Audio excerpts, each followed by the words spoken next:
Just a small field with a couple of scratchings, and it's all about Vega Magic and Voodoo Lad. They dominate the betting, but what's interesting here is we've actually had more money for horses like, at the moment, $2.15 Vega Magic, Voodoo Lad $2.65, holding more money on the favourite. Jukebox at 7. Towards the inside, Blackheart Bart away with them, Jungle Edge with zest. Straight to the lead from Vega Magic, Jukebox, Crystal Dreamer. They settle in their positions pretty quickly. Voodoo Lad on the outside of Blackheart Bart at the 700 metres. It's Vega Magic, 3/4 of a length, Jungle Edge, a length and a quarter, Crystal Dreamer, Jukebox, 2 lengths, Voodoo Lad, the outside of Blackheart Bart. 500 metres to go in the Bletchingly. It's Vega Magic, Let's Stroll by Oliver, a length and a quarter, Jungle Edge, followed by Crystal Dreamer, Jukebox, Voodoo Lad with 5 to 6 to make up from Blackheart Bart around the turn. Vega Magic at the 300 metres, held together 2 lengths, quickens from Jungle Edge, 2.5, 3 lengths, Jungle Edge, Jukebox, Voodoo Lad down the centre of the track from Crystal Dreamer, but it's all Vega Magic at the 150, 4-5 lengths in front of Voodoo Lad, Jungle Edge, but the Magic has returned. Vega Magic scored by 4 lengths, maybe a bit less on the line from Voodoo Lad, Jungle Edge, Blackheart Bart, Crystal Dreamer, Jukebox, Everest, look out. There is the real Vega Magic. Damien Oliver, with the blinkers going on, decided to go forward. Who would have thought that Vega Magic would be leading Jungle Edge?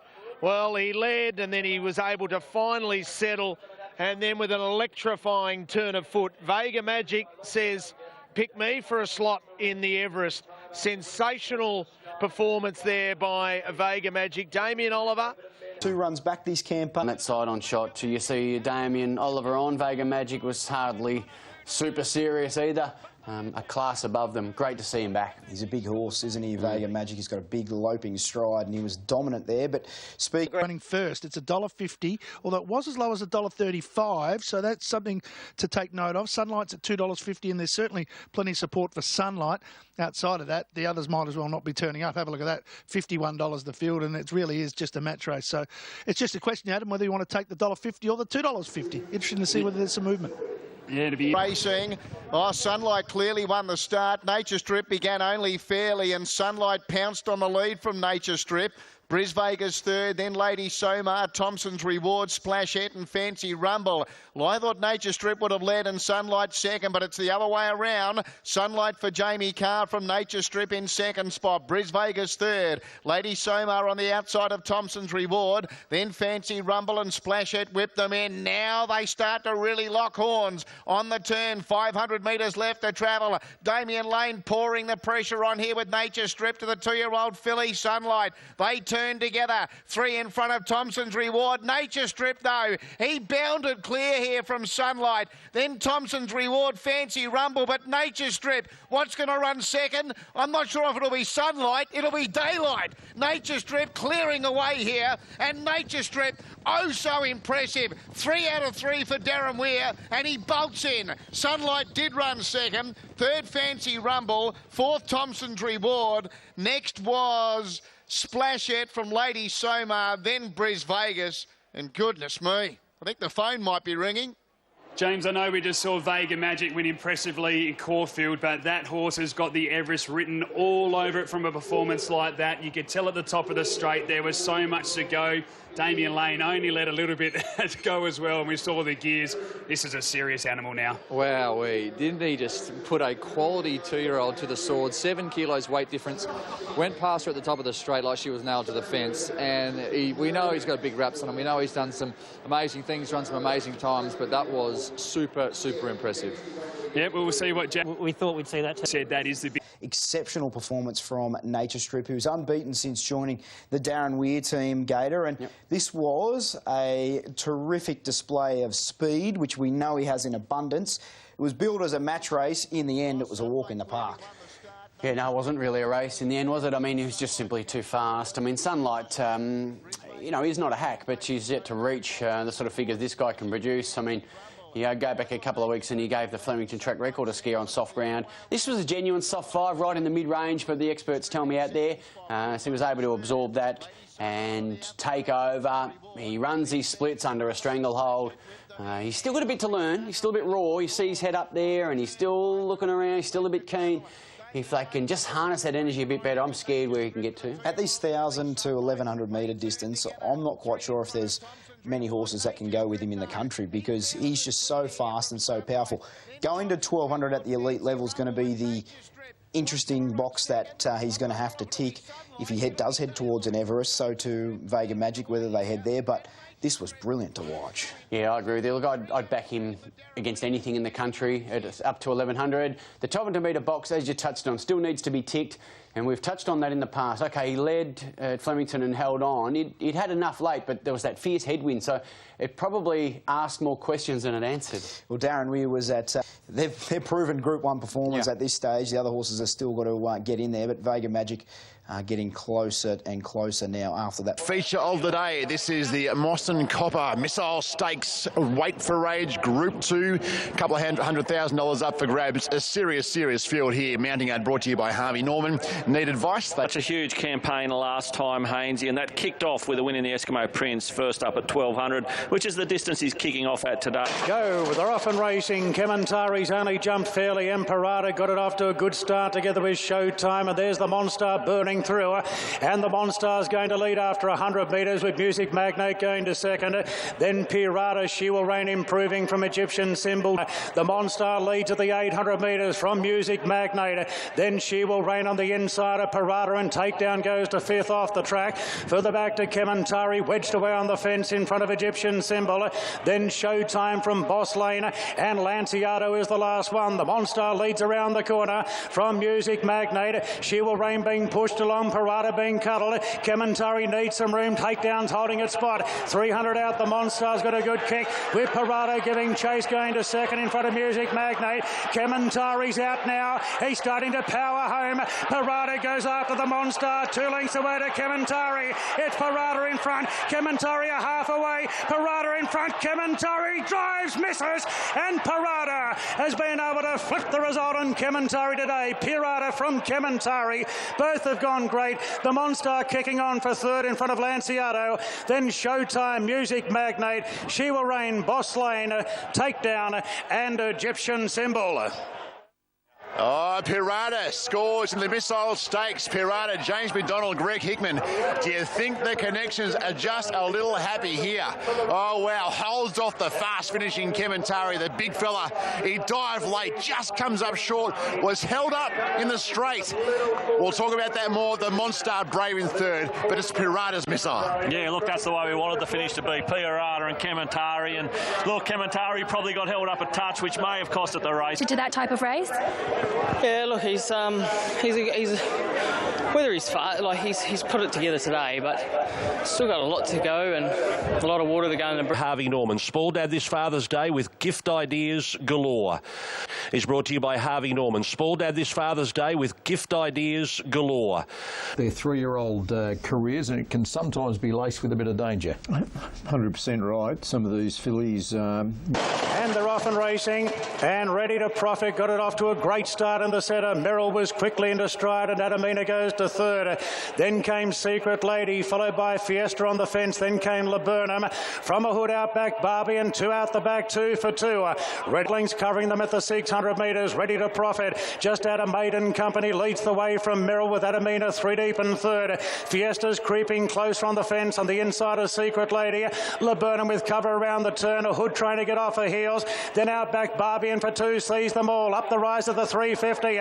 Ready to profit, being cuddled in the lead from Merrill. Fiesta's creeping through on the inside. Out back, Barbie further back. And for 2's getting a split now. It's ready to profit, the leader. Fiesta's going to it quickly. And Fiesta takes the lead. Out back, Barbie, and for 2 running on. It's Fiesta in front though. And Fiesta wins the Silver Shadow. Went on to beat out back, Barbie, and for 2 third. Then ready to profit. A hood was next in. Gave away a big start to the outside. Further back then to Laburnum, Secret Lady, and Adamina was the last to finish. Fiesta wins first up, had the run of the race behind the speed and was too strong. Outback Barbie following it through, gets into second spot, and for two behind those. Come through here, guys. Coming up here at the Gold Coast. Nice return here. Very unlucky, Outback Barbie. The Queenslanders had no luck yesterday. They had the right products and they should have went home with two winners. Just the slow start was very costly to her. I want to follow for two as she steps up in distance. I want to be forgiving for her herd because I didn't think you could do it out wide there yesterday. So forgiving for the herd there. Yeah.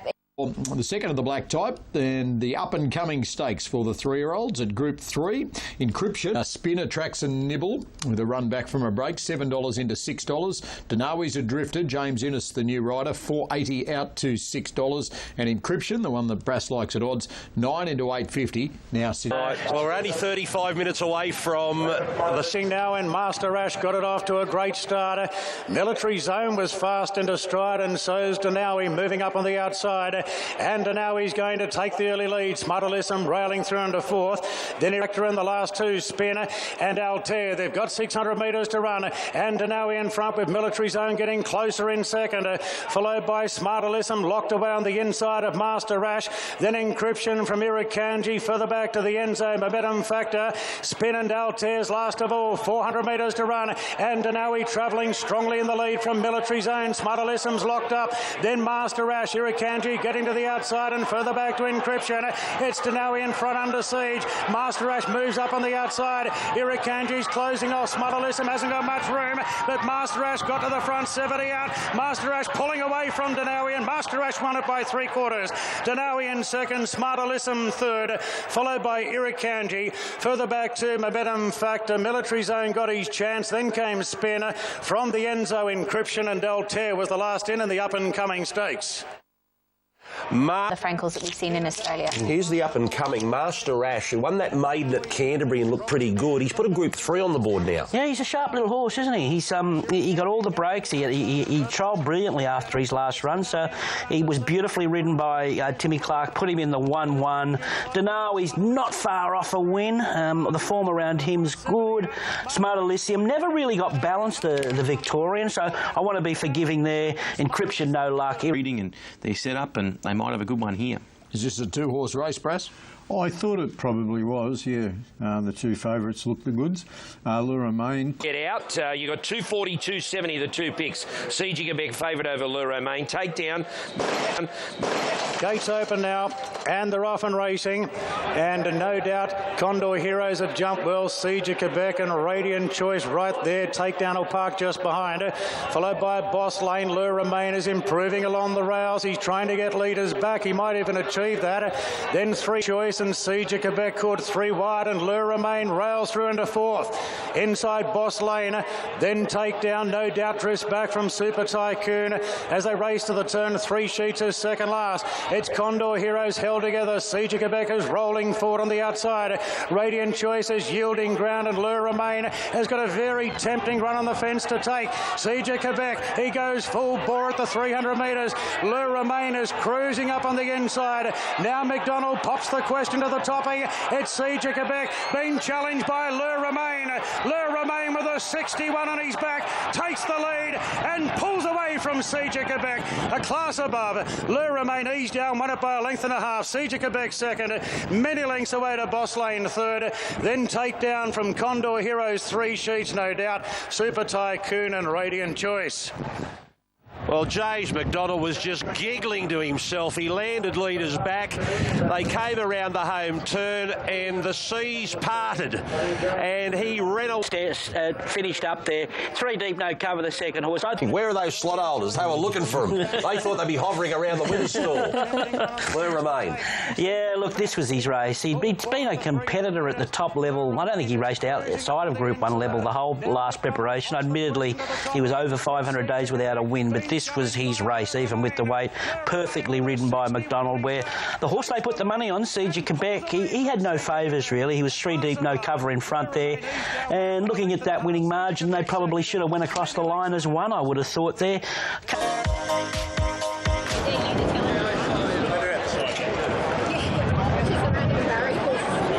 Well, Welcome back to Royal Randwick. It really feels like it's the calm before the storm here because there are black clouds. We get set for the Winx Stakes run for the first time under that name and for the first time under Group 1 conditions. Yeah, and as usual, when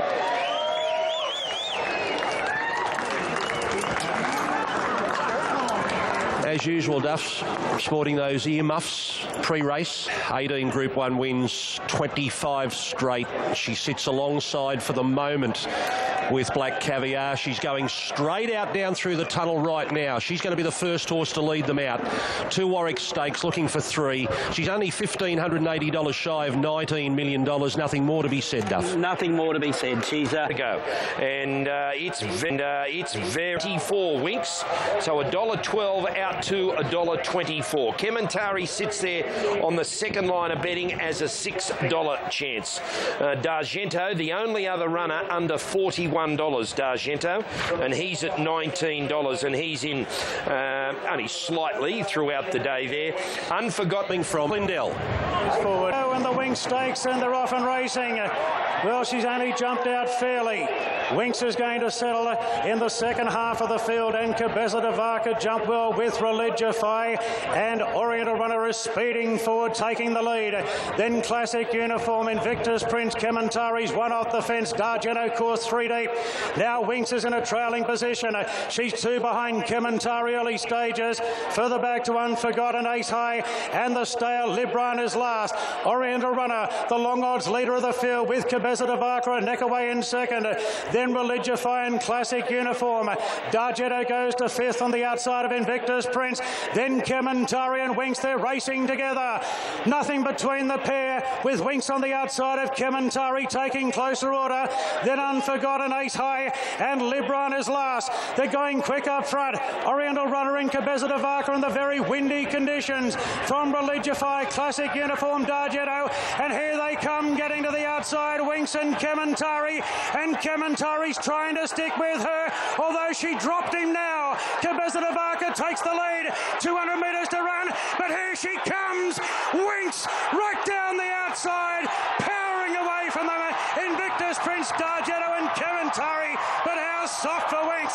There's 26 in a row for the champ, wins the race named in her honour, beats Invictus Prince, D'Argento, Kementari, then Unforgotten, Cabeza de Vaca, Religify, Libran, Classic Uniform, Ace High, and Oriental Runner was only beaten a few lengths in last position. It might be happy birthday, Black Caviar. Winx has gone past you. 26 in a row. And once getting to the outside, Winx and Kementari's trying to stick with her, although she dropped him now. Cabeza de Vaca takes the lead, 200 metres to run, but here she comes, Winx right down the outside, powering away from them, Invictus Prince, D'Argento and Kementari, but how soft for Winx. There's 26 in a row for the champ, wins the race named in her honour, beats Invictus Prince, D'Argento, Kementari, then Unforgotten, Cabeza de Vaca, Religify, Libran, Classic Uniform. Yeah, Kementari, he just wasn't up to the class of the champion mare. OK, Bernie is alongside Hugh Bowman. Amazing, Bernie. It's a while since she's run over this distance, and I'll be off. It's not as comfortable riding her because it's just a bit short of the best distance, and Glenn and I came around the corner together, and I thought we were just going to, I must admit, I felt I was near my top. She was just struggling at the pace of this distance, and I thought we're going to go together. He's going to help me get the top gear, but when she balanced up and saw the winning post, this horse is, I mean, what can I say? I mean, she's just... Winx Mania here today. Like, when do you start here? We're glad and happy and privileged that it's us. We're there. Just think it's fantastic. On Thursday night at the awards, you thank the... Thanks, Tim. We should all congratulate him. Here she comes. We might have to just move out of the way so she can come past. How did you feel watching that bunkered down? The Queen Elizabeth. Striding her on, and just looking for the signs of her losing their dominance. Haven't seen one ounce of it. If anything, I've seen improvement, as we said on Thursday morning, and that's quite staggering. It shouldn't be about me. It's about that amazing animal behind us. So what she's doing for sport in Australian racing, we should all take a bow and say, well done, Winx. How was Chris Waller feeling on the point of the turn? Was there ever a moment you felt she was vulnerable? The same as last 25 starts. She never looks like she's dominant. I guess some of the races she has, she jogs into it. But you're always just hoping to see that the pressure come into the race, and that's when you saw her and Kementari loom large. And what she does to horses is simply breaks their heart, and she can maintain it. And belief that she is. Here comes Winx right down the outside, powering away from them. Invictus, Prince Dargetto and Kementari, but how soft for Winx. There's 26 in a row for the champ. Wins the race named in her honour, beats Invictus, Prince Dargetto. Simply remarkable, Matty. And I was convinced leading into this race that this was the most vulnerable she'll be for the spring. I've got no concerns moving forward now. I agree with you. I mean, had a worthy opponent in Kementari, we thought, and as Darren said in the call, she dropped him. She was exposed. It was a windy day. It was 1400, first up from a spell, 7-year-old, a little bit older. No pace in the race at, back in the second half. That was too easy. But that's just about as good as I've seen her, I think. That was especially first up. That was something else. That was breathtaking stuff. She is unbelievable. She's just foolproof. And the more you looked at the race pattern throughout the day, we had so many leaders winning, so many horses coming up on the inside. She was in the worst part of the track, and she simply brained them. You're quite right. There were a couple of races. Everything's been said, but we had another Winx moment there yesterday.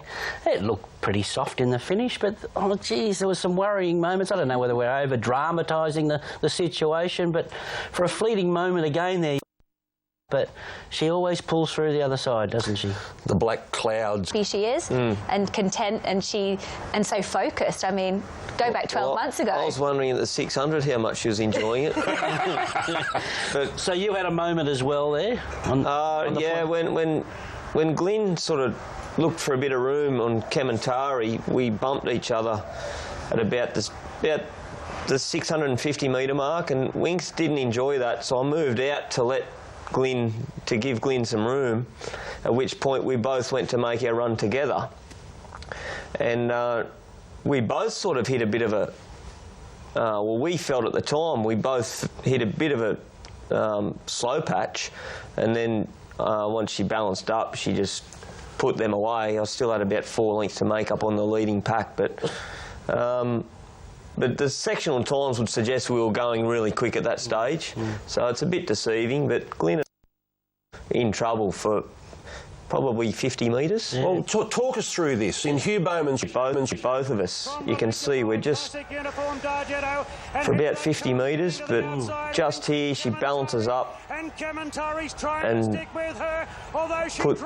I went past Glyn and James, I thought I've still got a bit of ground to make up, and I went to pull the whip through to give her one hit, and by the time I was organised to do that, I was in front and won comfortably.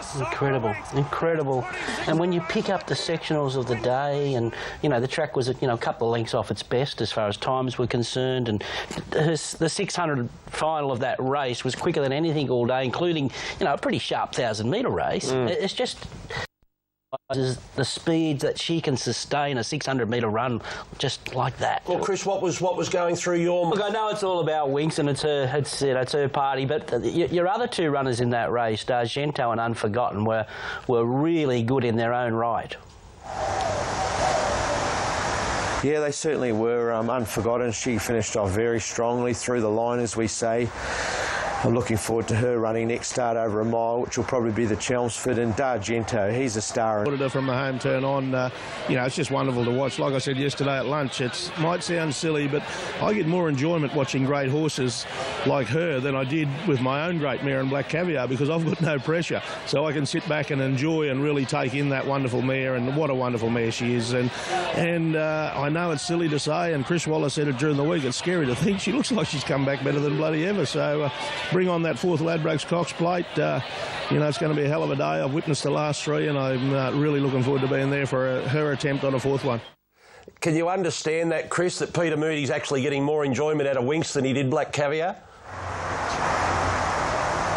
Yeah, I can, and I had a good chat to him last night and just went through a few things, and yeah, it's very similar, and it's good to be able to take the blame. I should throw Chris Barrett, my valet. Yes. Does a great job, but he's got to go under the bus for this. Gandra, 5th event from Caulfield on track, 2:20 to 2:30. Tony Nakoni. Races about to come along. And the 3-year-old colts are set for the Vane Stakes. Breezy conditions at Caulfield. 1100, all clear given racing. High Ratio dipped. And it's a nose almost touched the ground, goes back towards the end of the field. Rock Hard began really well. And after 150 goes to the lead from Tony Nakoni. A couple of lengths, Native Soldier, followed by the Rock Hard in front by 3/4 of a length, Tony Nakoni. 1.5 lengths to Native Soldier, third the outside of the August from Ollivander. They were followed by High Ratio, Taxi and Longleaf. And at the end of the field is Sid's Coin. They come to the turn in the Vane Stakes. 400 metres to go, and it's Rock Hard for Benny Malum just in front of Tony Nakoni, who gives it the stare. They were followed by Native Soldier, 1.5 lengths away, 3 deep behind them, Ollivander. Longleaf to the outside, followed by the August. Rock Hard grabbed by Tony Nakoni. At the 200 metres, it goes to the lead with Native Soldier, 1.5 lengths away. Tony Nakoni, 1.5 lengths, Native Soldier, Longleaf. Tony Nakoni going well. Native Soldier digging in late. Tony Nakoni holding on, and Tony Nakoni won it from Longleaf. A neck away, Native Soldier third. Fourth, the August. And then came High Ratio, Rock Hard, Sid's Coin, Taxi and Ollivander. Tony Nakoni has done a good job up on the pace and then running into the headwind in some money for the 2. Fidelia at 13. Kafila's got a bit cold to 15. Witherspoon got into 10. The favourite there. So Sunlight has been crunched with Bet Easy for the Quezette Stakes. Terrific race last year. Crown Witness just holding off. All clear given, and they're racing. Hummer from the centre jumped away with them. Causeway Girl out fast with Witherspoon and also Pippi on the outsiders right up there on the premises. Sunlight got to third. Hummer the outside of Makybe Diva. They were followed by Ray's Dream the inside from Ennis Hill, Grand Wish, and then came Right Enough, who's thrashing the head about behind those Golden Halo, and then came Quafila. Causeway Girl's getting back in the field now, passed by Thrillster, and then came Sunderbans, Kalaza and Fidelia is at the end. Past the 600 metre marker, Witherspoon in front by a neck to Pippi. Sunlight 3/4 of a length away now, a 1/2 length on the outside, getting a bit closer from Ray's Dream the inside. Hummer out deeper, 4 and 5 deep from Makybe Diva. Then came Right Enough. Thrillster's out very deep. Ennis Hill's looking for a run. It's Pippi going up on the outside and claiming the lead. She's a little bit wayward. Sunlight and Hummer chime in. Sunlight up to Pippi and Hummer. Thrillster down the outside. Quafila late. Sunlight with 50 metres to go from Hummer. Sunlight just from Hummer. She's back. Sunlight has just beaten Hummer. Third, Thrillster from Quafila, Fidelia. Then Golden Halo next, Right Enough and Pippi. Next in the field was Kulasa, Causeway Girl, Ennis Hill, Witherspoon, Sunderbans, Makybe Diva, Wellback, Ray's Dream and Grand Wish. Sunlight. Luke Curry at $4.10 and $2 for Tony McAvoy.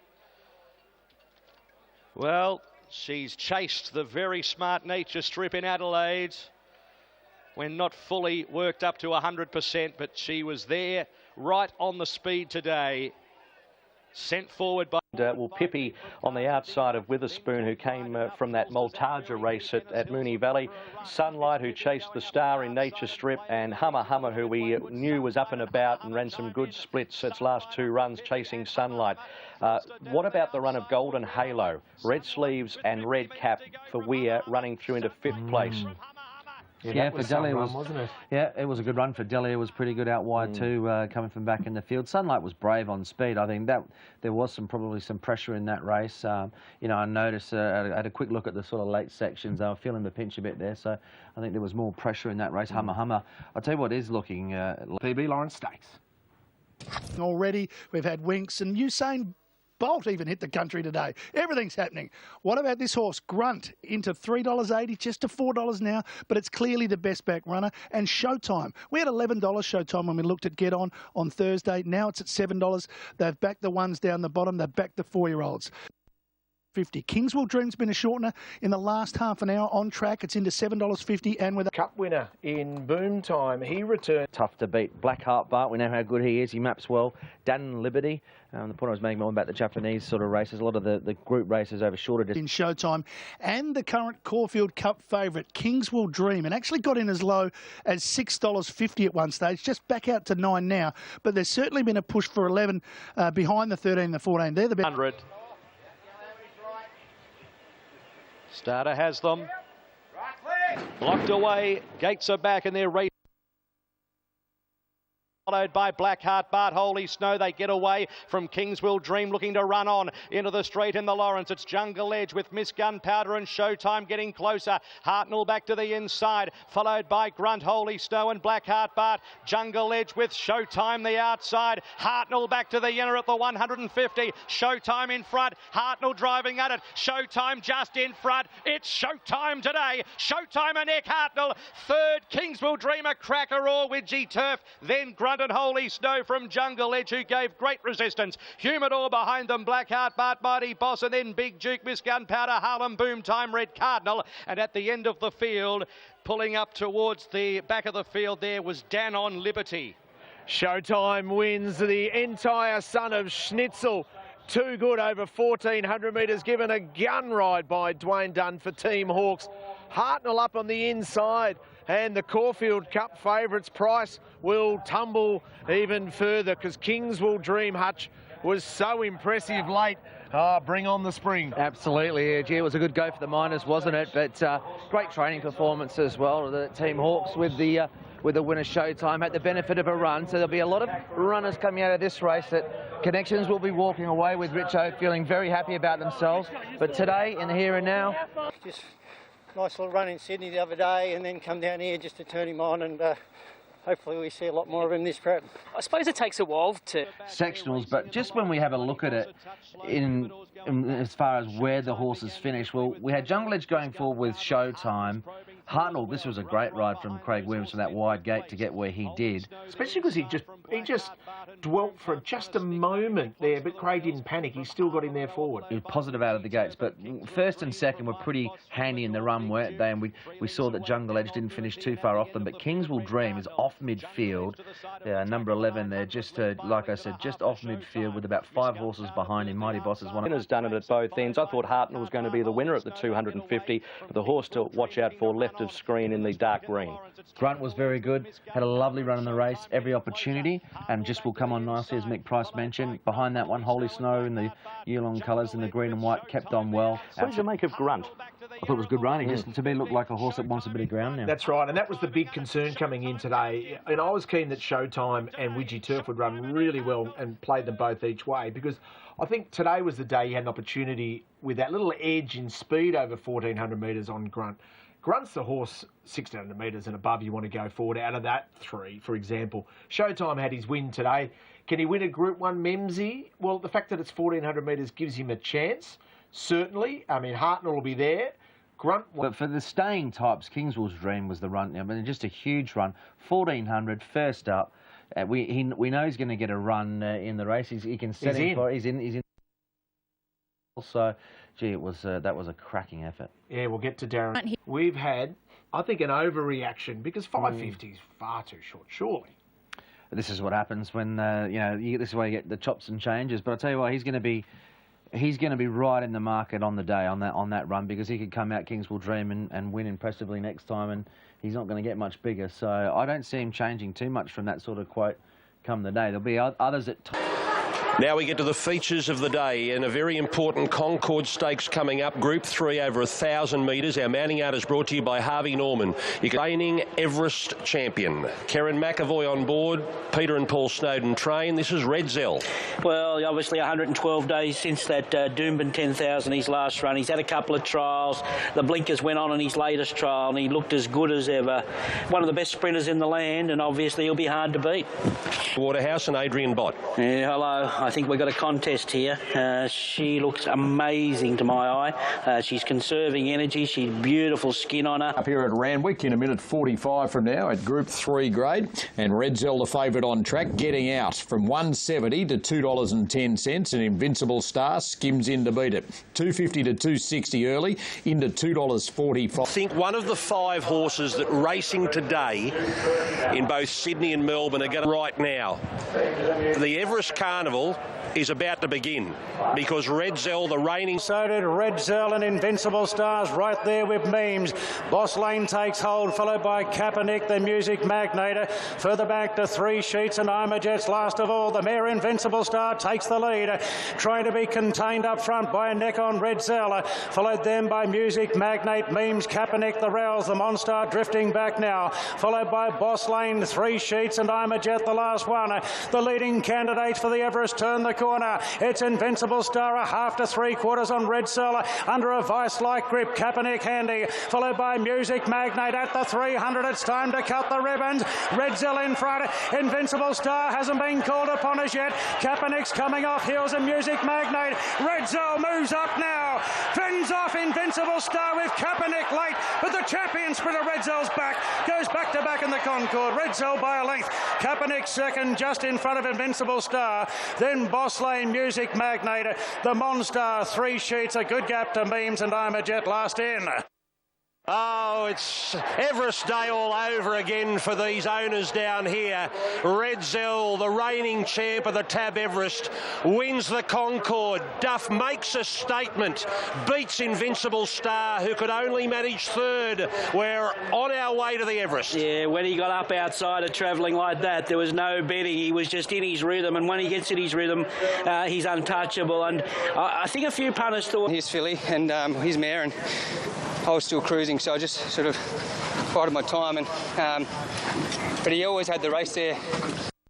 Jane, he's not exactly a horse that jumps out at you, but if you know Red Zell, that's how he looks, and he looked as good as I've seen him in first up runs in the past. He had room to move, but she is an impressive looking type. But in the run, Ronnie and I were watching, and he never once was off the bit. She never got him off the bit, and if you can't get him off the bit, then you've got no hope of beating him. No, the race was all over from the 800. It's only a 1,000-metre race, but once he lobbed and travelled, I thought she'd take him out of his comfort zone. I was the opposite. Well, an exciting win by Red Zell in the Concord brings us to the Tramway. Race number 6, 1400, Group 2. And our mounting out is brought to you by And they're off and racing. Natoya missed the start and Beatsom jumped fast together with Le Romain coming out. Takedown shoved along going between them. Then Dixie Blossoms and Tom Melbourne starting to muster going to 4th now, followed by Duke of Valentinois coming through on the fence. The Neg Tart, Natoya, Lanciato and 2 after Young Star. Down the side of the course and Beatsom the front runner from Takedown and Le Romain 3 deep going to 3rd. Then Tom Melbourne tucked away 4th. The rails cluttered up a bit. Further back to Dixie Blossoms coming through. Then Egg Tart, Duke of Valentinois. The last 3, Young Star, Natoya, and shown the stick, Lanciato, as they straighten up. Beats him in front of Takedown. Tom Melbourne is pushing off the fence now with Le Romain the outside coming through, slicing through, and then Dixie Blossoms down to the 250. Beats him in front. Tom Melbourne, he hasn't got there yet, coming through. Dixie Blossoms winding up, Le Romain between them.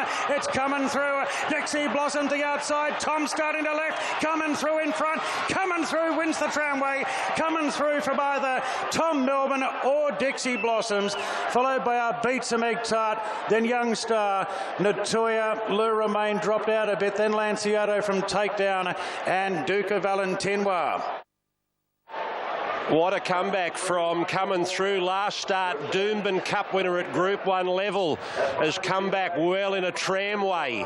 There's Dixie down the outside in the white cap. It'll be Coming Through down to the line, beating, well, who else? Tom Melbourne, second. Dixie maybe third off the line. Yeah, look, he got to ridiculous odds there. He was always going to map well Coming Through, and he's just been the... Apart from the winner and Tom. Yeah, I was looking forward to seeing some of those beaten jockeys because I think it'll be a good form race going forward. And Coming Through denied Tom Melbourne a win in the tramway yesterday, and Dixie Blossoms third. Now there's a protest here, and it's on the point of the turn coming up, guys, where Coming Through will ease away from the rails, give Dixie Blossoms a bump there. That is the interference. That caused the protest. Protest dismissed. Yeah, protest dismissed, but Michael incurred some time due to that bump that he gave Dixie Blossoms. But I thought Coming Through, I couldn't believe he got to such crazy odds. He was $9 or something, and I thought he was a brilliant run. He's a horse that's not very easy. You can see when he gets to the front, he's shaking around and he doesn't really want to win, but he wants to win a little bit more than Tom Melbourne. Maybe just a touch. Yeah, Tom just his own worst enemy. He had the beautiful draw to relax yesterday, but all he wants to do is fight. He wants to fight, to be too aggressive, and Corey couldn't settle him. He got his head up in the air. I think the love affair is just about over with him, though. It's just about come to an end. Whose love affair with him? My love affair. Oh, yours? Coming Through's got the wood on him. And he was ridiculous odds yesterday. Boy, oh boy. Geez, there was some... Dixie wasn't ready. She's not blossoming in this. They're all up with her. And what about the egg tart? Should have won. When having another look at it, if they open up, I reckon egg tart wins. So all looking good for her if she gets a wet track in an Epsom or something. And one of the runs of the day there, and talk about Cups horses, Young Star. That's a really good stayer. A really good stayer.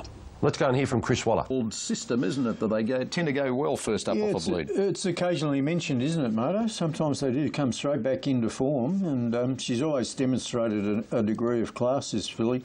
Just needed her head sorted out a little bit there. She's been inclined to be very fizzy and full of nervous energy during the early part of her career, but as she started to learn what racing was all about, she did come good. She was placed in the rock solid as well. Pure Emotion at $5.50. You could throw a tissue over the market. It's a very fascinating betting race with Uhud and Fiesta, the best back today. Christabel coming into the gates in the Godolphin.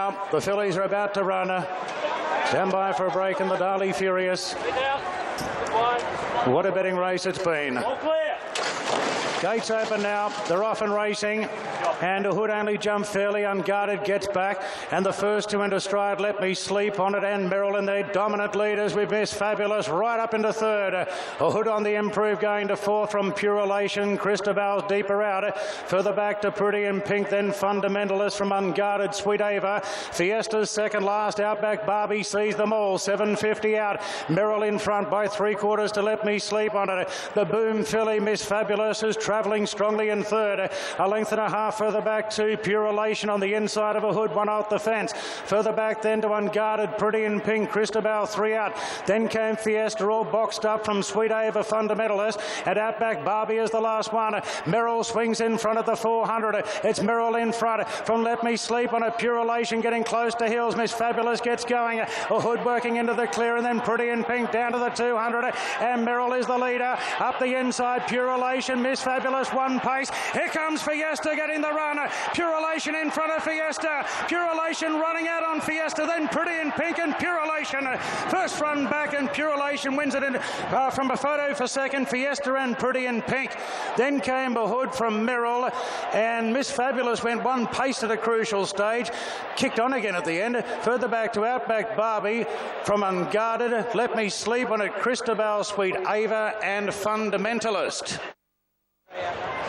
Pure Elation, the grey, comes back with a bang. Fiesta loomed up and challenged, but there was a kick there, and it is Pure Elation.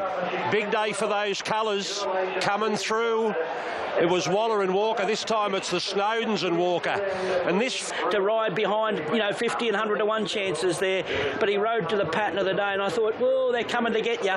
But when he asked for the question, she showed that she's high quality. Pretty and Pigs one to follow. Fiesta's followed through in that right part of the track. Bernie, he ended up... And it's just good to see her get back to this way that she has, and for her to hit the line as good as what she did. And Michael didn't sort of come at the right time, the run. But Great field of fillies, a great bunch of fillies all over the country. Pure Elation, when she won the Percy Sykes, shortly after that she bled, but she was going for a spell anyway. She's back and she wins the Furious. Look, she's outstanding, I think. Obviously, she's outstanding. I know she had the right draw there yesterday, just running a bit of a hurdle at the top of the straight there where she got wedged in going for probably the wrong run, ducks back to the inside here. And then they come to beat her, I think. You think she's out on her feet here, and I love the way she lifts here, Lizzie. Fiestas was fantastic from the back. Pretty and Pink's a real horse to follow for my eye, but she's a really sharp sprinter, this filly, Pure Elation. She has got a turn of foot to die for, and the way how she got in behind them, from my perspective in the yard, she's still not there. She still needs improvement, and I don't know whether this spring we're going to see the best of her. Maybe she might be more an autumn 3-year-old. What about the winner? Obviously... Unforgotten, Chris Waller, Hugh Bowman. Yeah, class act. She's a very good mare. She returned with a great run, can only improve, only have to open up at the right time for her, and she's hard to beat. But she needs luck in running. Well, she's taken... I'm going with a little bit of value, something outside of the favourite, Mr. Moonlight Magic. I thought he presented beautifully. He's definitely takes some improvement from this run, but he just oozes quality and class. So I'm sticking with him on top. The favourite looks great, but a bit of value in. From me, 15, 13, 10, 4. I'm just hoping for a Bowman special here on this favourite, Unforgotten. If she gets clear running from the 300 home, I think class prevails here. She's soft late in betting here, which is some concern. For the Miners, 3, 7 and 6 across the line to race number 5. 2 to come at Warwick Nobel. Here comes the Group 2 Chelmsford Stakes over the famous Randwick Mile. There is the favourite on screen, Unforgotten, who on track now is 3.10 out to further 10 cents out to $3.40. Not much to report. And the gates open. They're off and racing. Mr. Moonlight Magic dipped to the start, and Prized Icon hit the gates running. Goes to the early lead from Makybe Diva and Religify there. Red Excitement and Classic Uniforms pushing forward right off the track. They're followed then by Ace High in the orange jacket, going forward, looking for a spot and getting it as well. In front of it somewhat, 1 foot in heaven on the rails. Then came Satano Racing. In the second half of the field is the favourite Unforgotten, followed there by Allergic, is caught pretty deep together with Sedanza. Well back is Mr. Moonlight Magic, Single Gaze and Libran last. The field is well strung out, and it's Religify, the front runner, down the side of the course by a half length on Classic Uniform. Makybe Diva gets the gun run third in front of Prized Icon. 1 foot in heaven, improving on the fence, followed by Red Excitement, and further back to Ace High on the outside of it somewhat. Further back to Unforgotten, Satano Racing. Sedanza's out pretty deep. Further back to Allergic in the red cap. Right behind is Mr. Moonlight Magic. Libran getting to the outside, and Single Gaze pushed on last. Coming to the turn, Religify in front by a half to Classic Uniform. Prized Icon 3 out, Red Excitement 4 out. Makybe Diva behind the speed, followed by 1 foot in heaven, and now Unforgotten's looking for the gaps and's got nowhere to go at the moment. Prized Icon moves up. Prized Icon takes a narrow lead. 1 foot in heaven, and Unforgotten getting the split now. Here she comes, Unforgotten up the inside.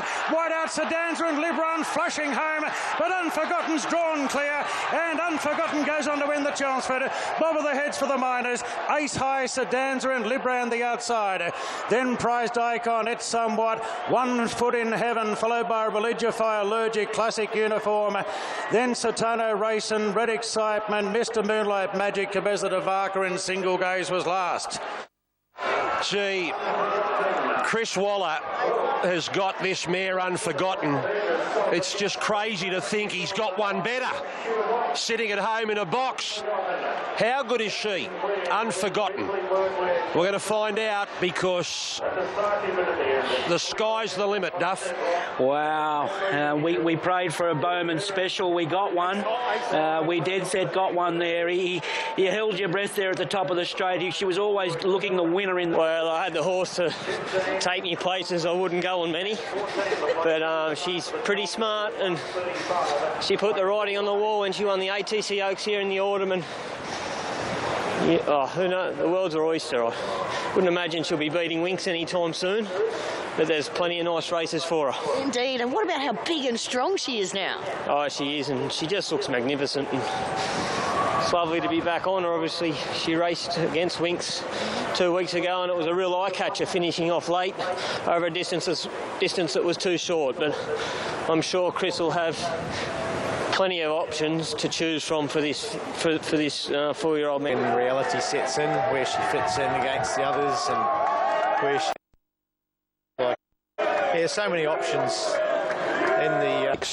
Yeah, she does look exciting, doesn't she? You know, she's lightly raced. She's been well looked after in typical, you know, Chris Wallace style, where she's just been placed to advantage. And little Queensland, sorry, no Queensland prep. She'd come off the Oaks win in the autumn. Here she is here, second up, bursting through. And look, I think the sky's the limit for her, isn't it? There's just something about her, and I think there's more to come. Yeah, she's always been an exciting mare. I remember when she won at Canterbury at the start of a few preparations. I thought that effort, as you mentioned, in the Tobin reads well, Native Soldier fitter, and Bondi. If you like Seabrook, you've got to make some sort of a case for that. 10 minutes. What's interesting is Seabrook has gone out the door from 5 to 7 when we thought it might get to favourite, and Tony Coney's holding at $5. Bondi's come in half a point from $7.50 to 7, and I talked about Al Merton, got out to 9, back to $7.50. There's a little bit of late money here for the August. Granny Red Shoes has gone out of turn as a result. Gates crash back and racing. Sanctimonious away fairly. Native Soldier out well with Rockhard Thorondor. They were followed by Seabrook, and also driving through Tony Nakoni towards the inside. So after 200 metres, it's Native Soldier with Rockhard, Tony Nakoni. 2 lengths away to Bondi Thorondor. Further back is Granny Red Shoes on the rails, and further back is Seabrook, and Ale Merton from Encryption and Power of Attorney is back in the field, with also Sanctimonious and Ollivander. Towards the back, Vacillator, the August, and at the end of the field is Not a Single Cent. So they come up towards the 600 metres. It's Native Soldier with Rockhard forcing the pace, and Tony Nakoni between them. 2.5 to Thorondor, followed by Bondi, who's niggled at. Then Seabrook, and next in the field to the outside, Ale Merton. Then Encryption, Sanctimonious, and further back Vacillator. Native Soldier, they've run it pretty hard at the 250, kicks away. 2 legs, Tony Nakoni, Rockhard, followed by Thorondor, Seabrook, and the August sprouting wings. Native Soldier clear though, with 100 metres to go. 3 or 4 legs in front of the August Thorondor, but the Soldier, what a win! Native Soldier a big winner. The August second, Seabrook for third, Thorondor, and then Encryption Ale Merton. Next in the field was Vacillator, Granny Red Shoes, Rock Hard, then Not a Single Cent, Sanctimonious, well back Tony Nakoni, Power of Attorney, Ollivander, and Bondi. How about that? That's a very, very tough win indeed by Native Soldier. You know, pressure was on from the start, wasn't it? Watching the race, thinking these three are going hammer and tong at the head of the field, and then Native Soldier, soon after straightening, Bash just absolutely put his foot to the pedal and bang, put the race to bed very quickly with the August and Seabrook. And up for the Group 1s coming up. Oh, this definitely on the back of this performance. This was dominant. I didn't see this coming. Yeah, it was about the future, so it was obviously good to pick up the win with him, no doubt, and hopefully you'll see better things during the springtime. I know you borrowed Craig Williams' pants there. Between you, you've had halfway. No, I've gone for Santa Ana Lane, so I just think we went to a new level last time. His wins were great, his last 2 Group 1s. He's fresh today. I think he'll get back off a hot tempo. Ball of Muscle will fly along. YPO will do the same. So today, hasn't it? So, but he's got 5. He's got 5 of the 12 entered here. So, I've gone with Brave Smash. I think this is a very talented horse on his day, and he can win. But Voodoo Lad, I think Rich Charm could run a big race. Rich Charm seems too big in the market to me at 20. No, late. So that is a good sign for Voodoo Lad. That's the one that they've decided to back. $3.40, rock solid, really well backed. YPO second favourite at $6.50. That move has sort of stopped there, but that's a good sign. There you can see Kimono $7.57, Baller Muscle $8, $8.50 Brave Smash, $9 Santa Ana Lane. Good open market behind the fate. And they're racing.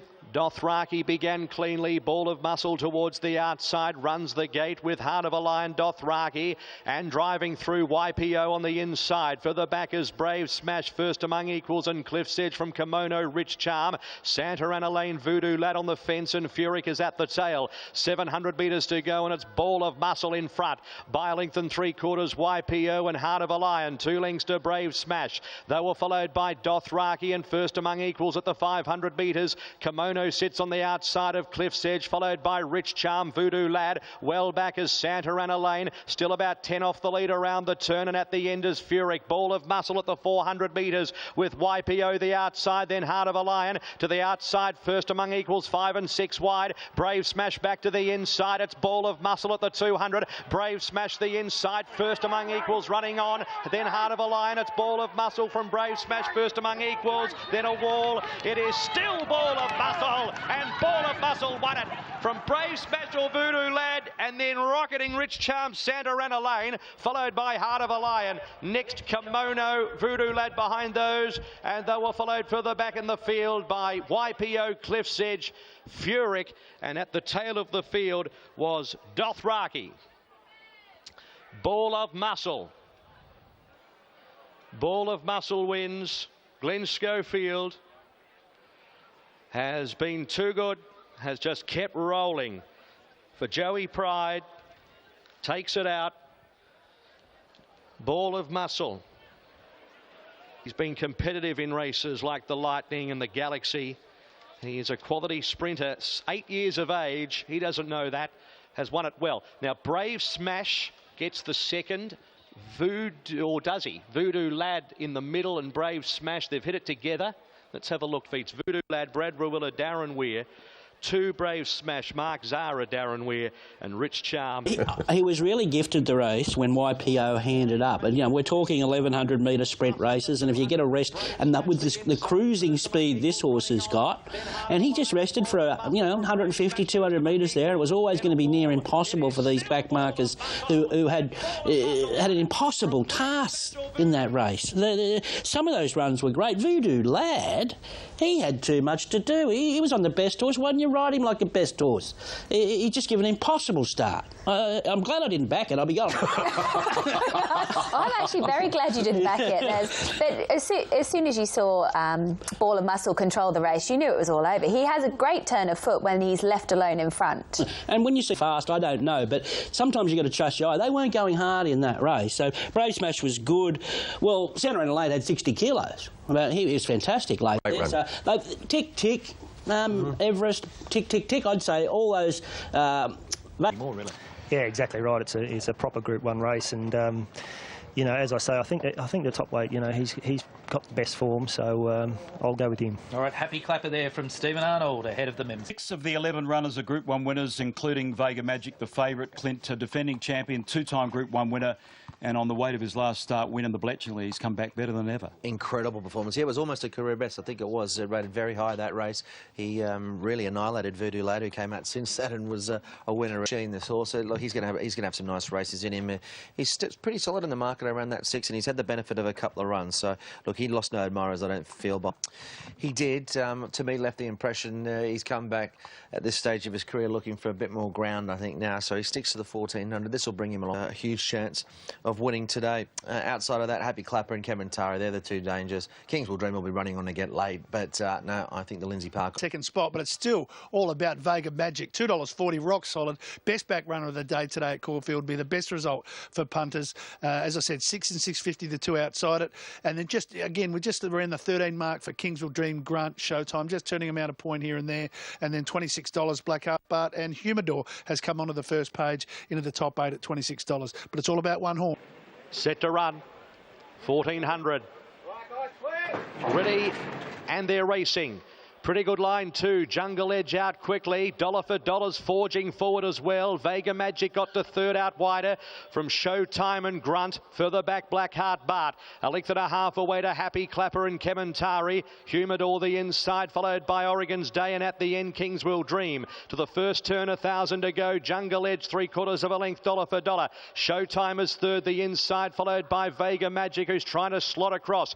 Grunt 5th, the inside of Blackheart Bart. Kementari 3 3 wide around Happy Clapper and Humidor from Oregon's Day and King's Will Dream. They continue their journey to the 750. Jungle Edge by 3/4 dollar for dollar. Showtime third the rails. They were followed by Vega Magic. 2 lengths Blackheart Bart. Grunt 6th on the fence. They were followed by Kementari, who's having a tougher run. Followed by Happy Clapper, Humidor, Oregon's Day and King's Will Dream. They come up to the turn in the Memsey. Jungle Edge at the 400 with dollar for dollar. Vega Magic searches up out 3 deep now. Followed by Blackheart Bart. Behind them Grunt, Showtime. And further back in the field Kementari. It's dollar for dollar taking the lead. Vega Magic's right there at the 200 metres. Then a gap Kementari, Oregon's Day down the outside, but it's Vega Magic. 100 metres to go, but a wall's coming. Kementari and flashing through Humidor back to the inside. It's a big finish.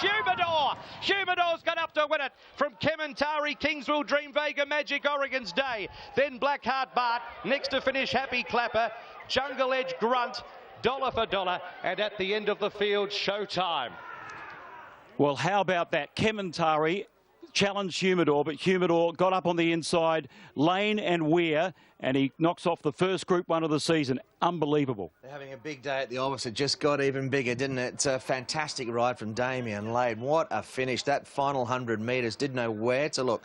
Kementari, Vega Magic was paddling late on for Damien Oliver, and it was Humidor rallying back to the inside and a jubilant Darren Weir in the stands. Well, they thought Humidor might be flat second up, but it didn't turn out that way. Well, he did run on well. I thought they might find this a bit sharp for him today, and I think the tempo, if anything, it might have just been a better win than it even looked. King's Will Dream was great. Oregon's Day ran on. Kementari sort of looked beaten at different stages, but in the end, Humidor, who's been a work in progress for Weir since his time with him, with his hanging, etc., has come the shortest way home, back towards the inside. Fantastic ride by Damien. Do you think he's Cox Plate bound now on that? I'm sure he is. Why wouldn't they? Absolutely. It's a big win for Lane and Weir. And we've got Dean Pettit with the winning jockey now. Damien. And you get your first Memsey on the board. Yeah, me and Weir were having a bit of a chuckle in the yard. All these big, lovely looking horses, Happy Clapper, Blackheart Bart, and comes along little scrawny Humidor. He's jig-jogging on the spot. He's come such a long way these last couple of years, and he's a little weapon. And that's a bit of a statement too going forward. And it's a 5th win of the day for Darren Weir in the first Group 1 of the season. Darren, with a horse I know you love. Yeah, he's a great horse. He's been a beauty for a long time, you know, and he got. I said to Damien when we bunked him on, be strong late because he'll be strong late, you know, and got the right run, and yeah, it was a big thrill. That it was great. It's amazing when you look at his overall second up record. He does always improve from that first up run. Did you come here with confidence? I thought he made the right progression. You know, we rely on Johnny and the other boys as well, but you know, Johnny's our main gallop rider, and he galloped him Tuesday, and he said he's on track, and obviously... Good horse, but he's been able to do it today. He's still going to track to the Makybe Diva in a couple of weeks' time? Oh, I would say so for sure, yeah. I think the key to Humidor is he's doing things better. You know, like last year he would have put the head on the side and made it difficult, but... Interested to see what Ronnie and Lizzie have to say about these performances in regards to the Everest and what did we learn out of these races yesterday. But this was Humidor's win in the Memsey Stakes. Yeah, we know he's a good horse, Humidor. He's his own worst enemy on occasions, but geez, he ran right up to those good second up stats that he's had in the past. It was a great ride, even though he got suspended. It was funny how 2 major races yesterday the jockeys got suspended, Walker and Lane, and they probably wouldn't have won without causing interference. So, and they only get one Saturday off these days, so it's not like the old days. We used to rub them out for 5 weeks over a carnival if you caused interference in a major event. So anyway, that's the law of the land these days. Kementari probably should have won. He got caught wide, no cover, and he still dug in late there. I think he just rubber-stamped he's a good horse, King's Will Dream. I thought the jury was a little bit out on him, but I thought he was outstanding there yesterday. He's a real horse of the future. Vega Magic appeared to have every hope there, but no, it was just a high-pressure race. He just blew out the last bit. After putting the blinkers on that horse and getting such a great performance, well, I know they said the 1400 he doesn't need the blinkers. I just think they have to go back on for the Everest. It's a no-brainer, surely. It's a no-brainer. You would expect that they would go back on. So Vega Magic goes to the Everest. Kementari, what does he do? Well, it's the $1 million question. Well, it's the $13 million question. Yes, that's right. It's all about the deals. Yeah. So you've got the ATC and the Whitby Werrett slots left. Would you stretch him out or would you bring him back? Well, that's what's the his question. options? Is it Epsom Everest? I don't know. Probably to find out in the next week, because they'll know what they're doing by then, surely. It's 50. No changes from yesterday. Redzell 6, Vega Magic 8, Nature Strip no slot, and Kementari no slot, but $8. Wow.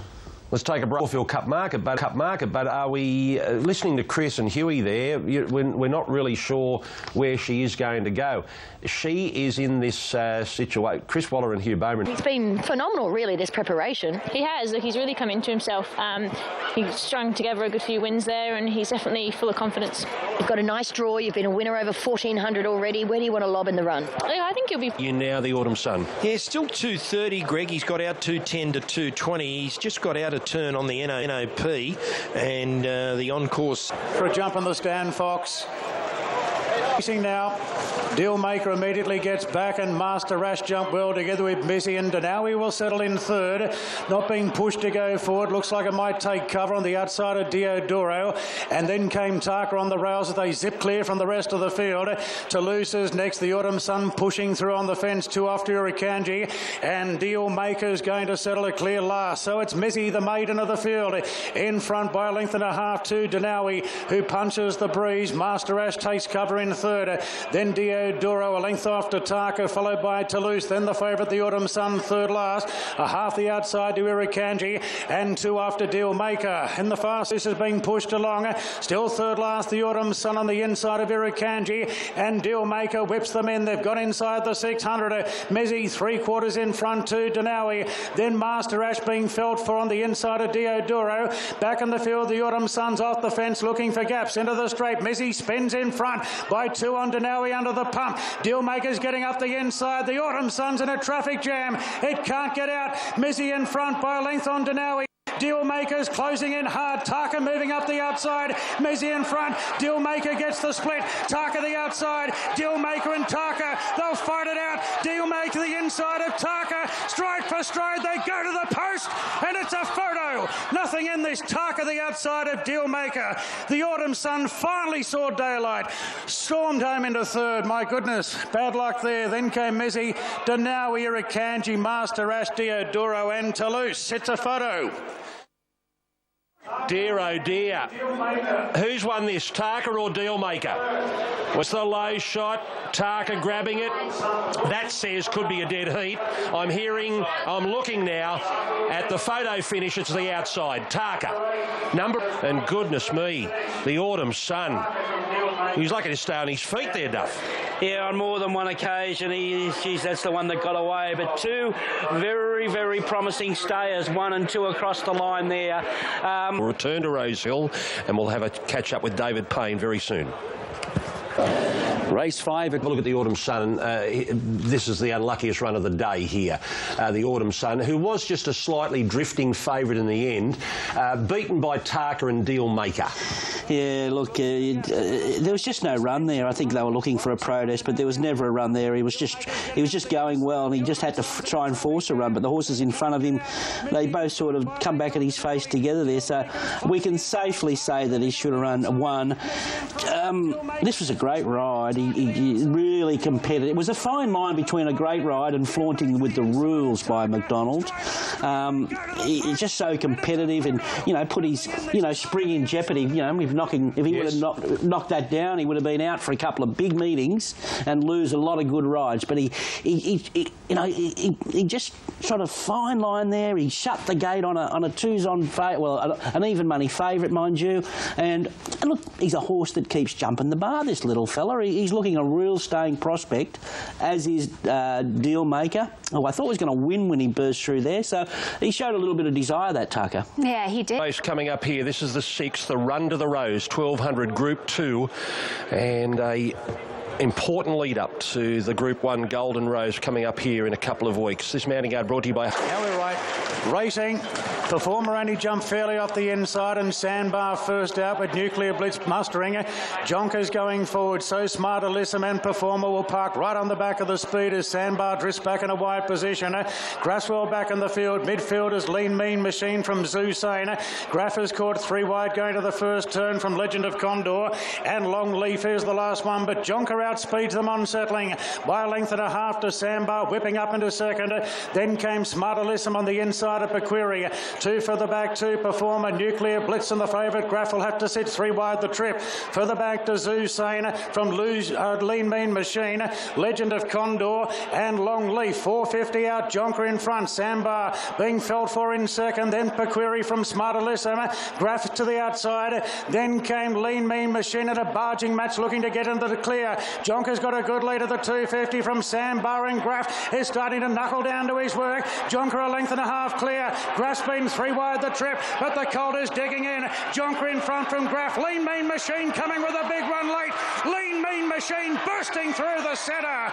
Big win in the run to the Rose. Lean Mean Machine beat the favourite Graff, and Jonker in third, then Zusane, followed by Sandbar from further back Legend of Condor, Performer, Longleaf. Smart Alyssum dropped out, so did Nuclear Blitz and Pequiri. Well, just when the Newcastle Colts were going to fight it out, Graff and Jonker, Lean Mean Machine has burst through in the centre, and that's a great sign for the future because he's only going to get better as the distances get longer. Number 2, Lean Mean, better as the distances get longer. Number 2, Lean Mean Machine, Graff, enormous, sitting 3 wide, no cover, and Jonker, who tried... And Ty England's been talking this horse up all week. He was 21 into 14 there at the finish, so he did have supporters. He was... for those beaten brigade, don't lose faith. We certainly won't be, and I'd say 2 weeks' time there'll be a hell of a match race on our hands with the Golden Rose. And you've got that other horse he played, Jonker had led.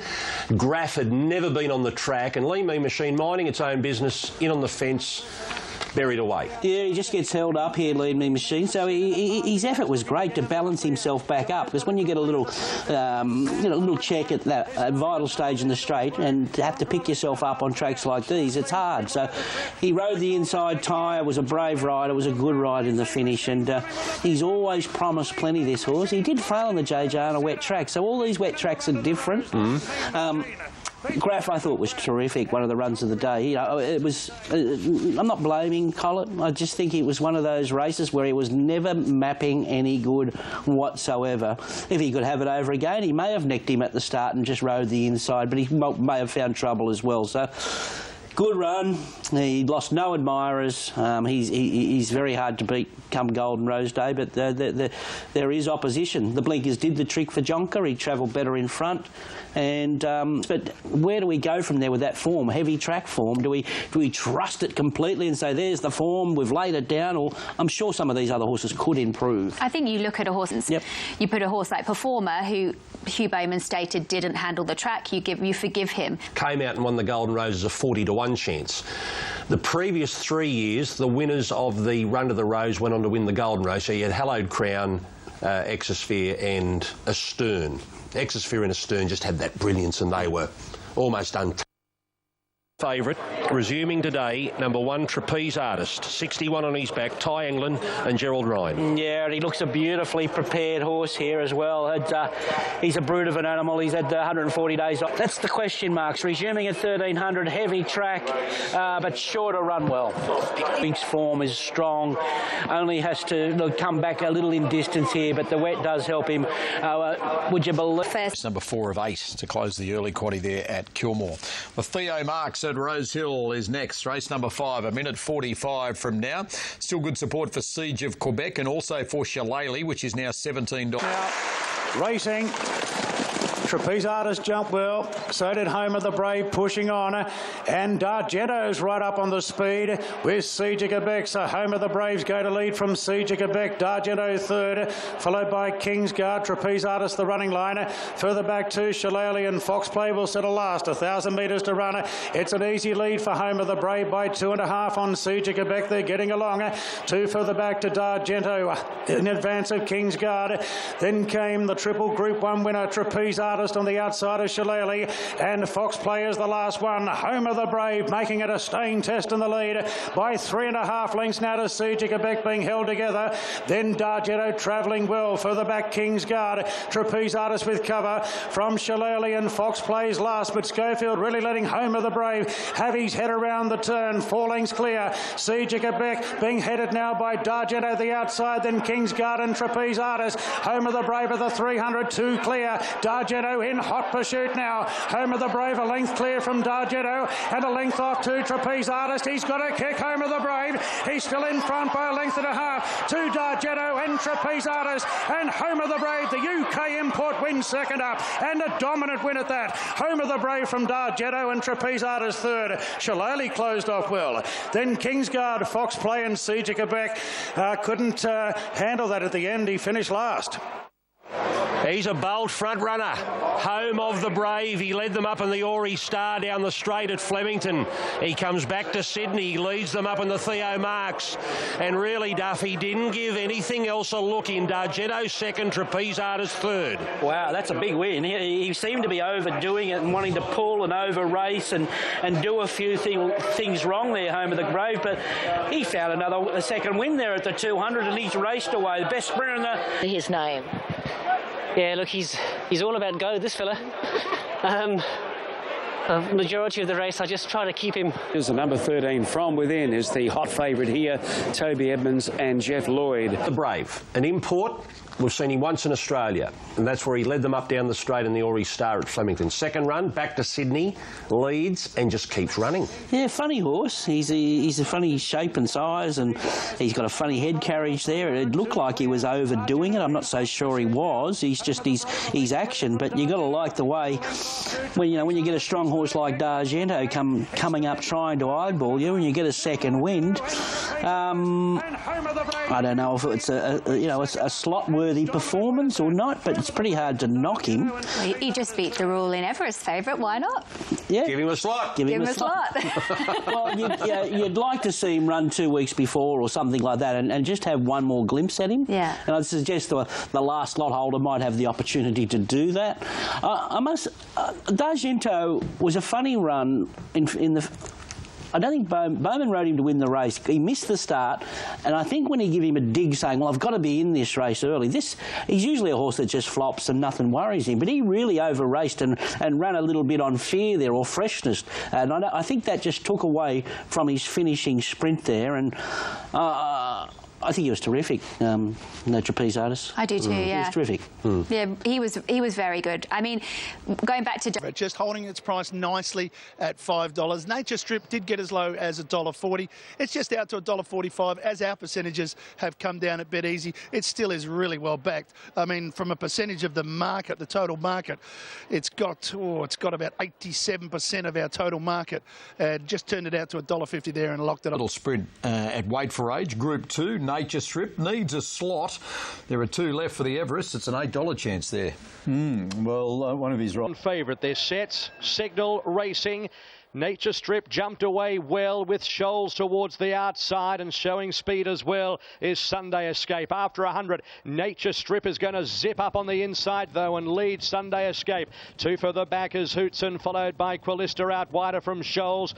4 lengths Unique Lovely, followed by Port Vale and Viridine. Through the gap at the 600 metres, it's Nature Strip in front by a length to Sunday Escape. Hootson third, followed by Shoals and Quillista. 2 lengths Unique Lovely, Viridine and Port Vale is at the end of the field. They approach the turn at the 400 metres. Nature Strip in front in a very good rhythm by a length and a half to Hootson. Sunday Escape followed by Shoals and then Viridine, but Nature Strip around the turn going well. Still about a length and a half in front of Hootson, who comes out to have a crack at Nature Strip, but at the 100 Nature Strip leads by a length. Hootson's getting close. Nature Strip is holding on. Hootson's diving. They hit it. I think Nature Strip has just held Hootson. Oh, that was close. 3 weeks away, Shoals third, followed by Viridine, Sunday Escape, Unique Lovely, Port Vale and Quillista. He'll win it by the skin of his teeth. Nature Strip, they've gone a good gallop, 56.95. Hootson's run a bottler, but Nature Strip, Mark Zara, will hold on. Nature Strip first. Hootson's put in a couple of big dives, But Nature Strip's head was rising on the line and has held the day. Nature Strip. He's very good. I reckon if he drew out today and I just got lobbed on his neck, I probably would have set out Sunday Escape, and I reckon he would have been much more impressive. He gets a pass mark today. Nature Strip, and it does appear that we've got a course record seconds, beating the old record held by Sweet Emily of 57.19 as Darren Weir joins me. Darren, look, the margin's not great, but he's gone blistering speed throughout. Yeah, he has, and probably from our point of view, I guess the speed that they went, he was going to fountain wanting just a smidgen late because he probably just needed it. You know, he would have needed it going at that speed, you know, and so that'll bring him on great. The second horse is a great horse, so it's no slouch, you know, and it was charging late. Obviously, the time backs it up, you know.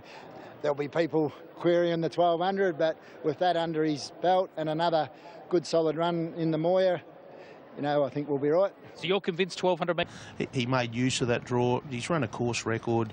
He's now 8 from 11. You know, he's done a tremendous job. The horse Hewson was big.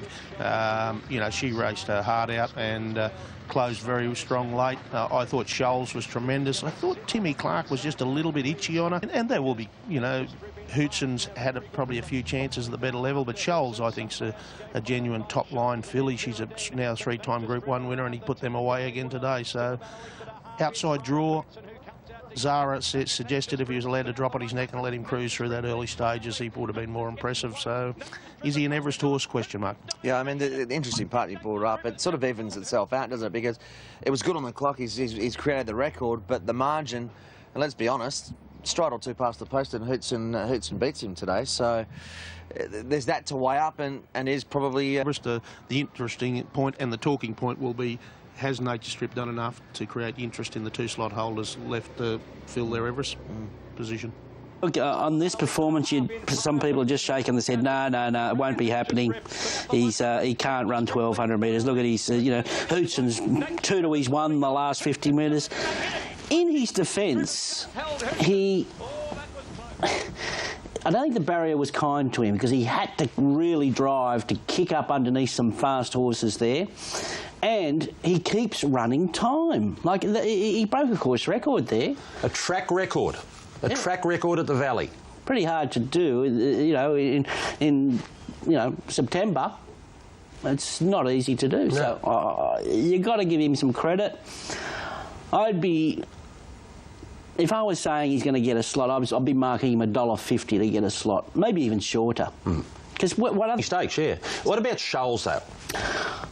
I'm warming to her. You know, she was the first one in the pain barrier there. She was obviously chasing that 1,000-metre course record or track record speed, and I thought, oh, she's going to blow out here in a minute. And I loved the way she stuck on. She trialled brilliantly. She's come up well.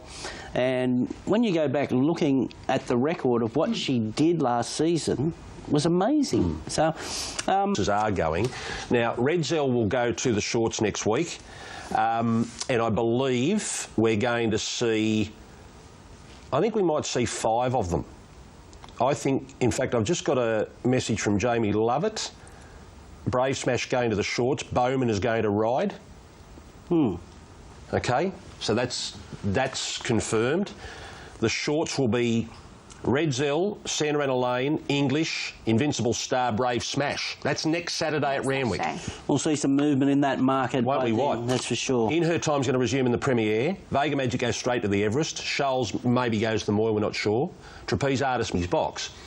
But how did Trapeze Artist go that bad that he goes from $4.50 to $6 on a wet track with 61 kilos and he wasn't disgraced? Why did he get out $1.50? I don't get that. I don't get that. Up Doomben, big thanks to Josh for his coverage. The Group 2 feature, the Darto 10, Jim Nam, next, other side of a break at the Valley. Matt Campbell, the Bet Easy market mover. Bit of a surprise for me, David. The mover is number 4, Odeon. Now, not too long ago, it was $16 in the market. It's into $11 in the market. So our Bet Easy market mover is number 4, Odeon. Very interesting indeed. The stayer is the market mover, Hutchie. Lead. Don't know if Higham will have enough speed to get there, but Odeon will certainly be up there on speed. But you know, and we've just heard Hartnell could potentially go forward if Craig decides to do that. But outside of that, there's a lot of horses that like to go back and get a bit of cover in the race. So I don't see them. Full equation here. If you win this race, you're in the Cox Plate. Of course, Bonneville won this race 12 months ago, elected not to go against Winks in the Cox Plate. Ready. Gates crash back. And they're away. Night's Watch missed the start by a length and a half. Spanish Reef began quickly with Hartnell, who began very well, and also Magic Consul. Odeon next the inside with Homesman nice and close. Further back is Ambitious, about sixth on the inside from Night's Watch and High Arm. Then Red Cardinal, and next in the field is Bonneville and Mighty Bosses at the end of the field. To the first turn at the 1200 metres, it's Spanish Reef in front by a neck to Hartnell. A length and a half towards the top corner at the 900. Spanish Reef in front, tries to slow it right off from Hartnell. They were followed by Odeon and Magic Consul, fourth one off the fence. Two further back, Ambitious and Homesman, followed by High Arm, who is seventh out, three deep. Next is Night's Watch, the outside of Red Cardinal. Bonneville's trying to get going, and Mighty Boss at the end of the field. 600 metres to go, and Hartnell moves up to take the lead from Spanish Reef. The big boys are neck in front now. Magic Consul up to third from Odeon, followed by Homesman, Ambitious, Night's Watch with 6 lengths to make up. Hartnell goes for home in the Darto at the 300 metres. Magic Consul's chasing hard, followed by Spanish Reef, Homesman. Night's Watch to the outside around the turn of the 150. Magic Consul takes the lead from Hartnell. Night's Watch and Homesman down the outside. Magic Consul at the 100 from Night's Watch and Homesman. Magic Consul holding on. Magic Consul won the Darto just from Homesman. Night's Watch, Hartnell 4, followed by Odeon. Next in the field was out wider Ambitious, Spanish Reef, Red Cardinal, High Arm, Bonneville, Mighty Boss at the end of the field. Magic Consul, Geordie Charles for Paul Prushka, who has got into the Cox Plate with a win in the Group 2 Darto Tan Chin Nam. In a big finish, Magic Consul, who was the winner of the Travis Harrison Cup here in the winter, at a big price wins. He loves the Valley. He was in form before being tipped out. And three, and then he put the foot down past the school there. It was a bit of a Cox Plate type ride, got it, and off and running early, and Geordie Childs just smoked his pipe and followed him all the way. In these kinds of races, probably thought that you know, you're not going to get to you know, more than about 400 metres as an easy time. You've got to sort of get on your bike. Bonneville pass mark for today from a year off racing? Yeah, I would think so. She was a big question mark coming into this, and they've had a very wet time of it over there in New Zealand. So she's one that's just going to improve with racing. What sort of race she's going to get to? You know, that's probably going to be a bit of a question mark where she's going to measure up to in the spring. Gee, Homesman was a good run. He was super, wasn't he? Homesman and Night Watch, you know, they were certainly big pass marks. Night Watch, the big step up to weight for age, 5 kilos rise in the weights, and, you know, and he ran very well. No, that he did. And we won't be seeing it win the Cox Plate. It wouldn't matter what won this race. They're not going to beat Winks anyway, but this horse isn't even nominated for the Cox Plate. Yeah, Magic Consul. Oh, wow. Where'd he come from? He found some form in the winter as an 8-year-old or a 9-year-old now. Put in a beautiful spot here. He won't be running in the Cox Plate. He's qualified now. This is a ballot-free race. They've got to pay $200,000 as a late entry. It won't be happening. It won't be happening. No. I have a race that you're eligible to run in the Cox Plate, and you have to pay a 200,000 late. You've got to nominate for the Cox Plate. You've got to pay a late entry. But what about if you've won that race? Couldn't they make that nomination exempt? Like, you know, pay the late nom themselves. Yeah, if they're serious about it, we'll pay it for you. Yeah. If they got trust in the race. Interested to see what happens in the first 150 metres of this race, but I think she has to be hard to beat. She just like match. And Waterhouse Stable. I'm going to have to go with English. She's just pure class. She's the English of the old for me. She's really full of herself. Rested all, Invincible Star. I think she might be off and gone at the 1100 here. English has some great fresh form. Brave Smash will hope these two speedsters get it at each other, and Ball of Muscle off a last start win. 9-4. Joe, the racing. Oh, Invincible Star wasn't great out. She's about second last, and Ball of Muscle's got the lead on his own. Ball of Muscle's going to lead by a length and a half here to the Monstar. Invincible Star mustering, and Big Money surging forward the outside. So Big Money sits outside Ball of Muscle. Invincible Star Monstar will take cover on the outside of the Monstar. 2 after English, Brave Smash. And after all, that's at the rear. So it's the 8-year-old Ball of Muscle controlling the shorts at the 600. Leads by 3/4 to the Ruffy Big Money. Then the Monstar, Invincible Star off the speed today. 2 behind the stablemate English tracking up. Then Brave Smash. And after all, that's last. Into the straight, Ball of Muscle travelling strongly. 2 lengths clear from Big Money, the Monstar, Invincible Star. Brave Smash hasn't got out of a pocket yet. English is holding her ground, so Brave Smash in a pocket. It's Ball of Muscle. Ball of Muscle giving a big side. Invincible Star is starting to knuckle down to her work. She's coming. Brave Smash out now. Ball of Muscle in front of Invincible Star. He keeps kicking Ball of Muscle, and Ball of Muscle led all the way. Beat Invincible Star. Brave Smash next, followed by after all that. Then the Monstar. English didn't close it off, and Big Money dropped out. Ball of Muscle. Ball of Muscle. Invincible Star missed the kick. They scrapped her race, so she wasn't going to run today, and he'd taken the ride for Stella Victoria.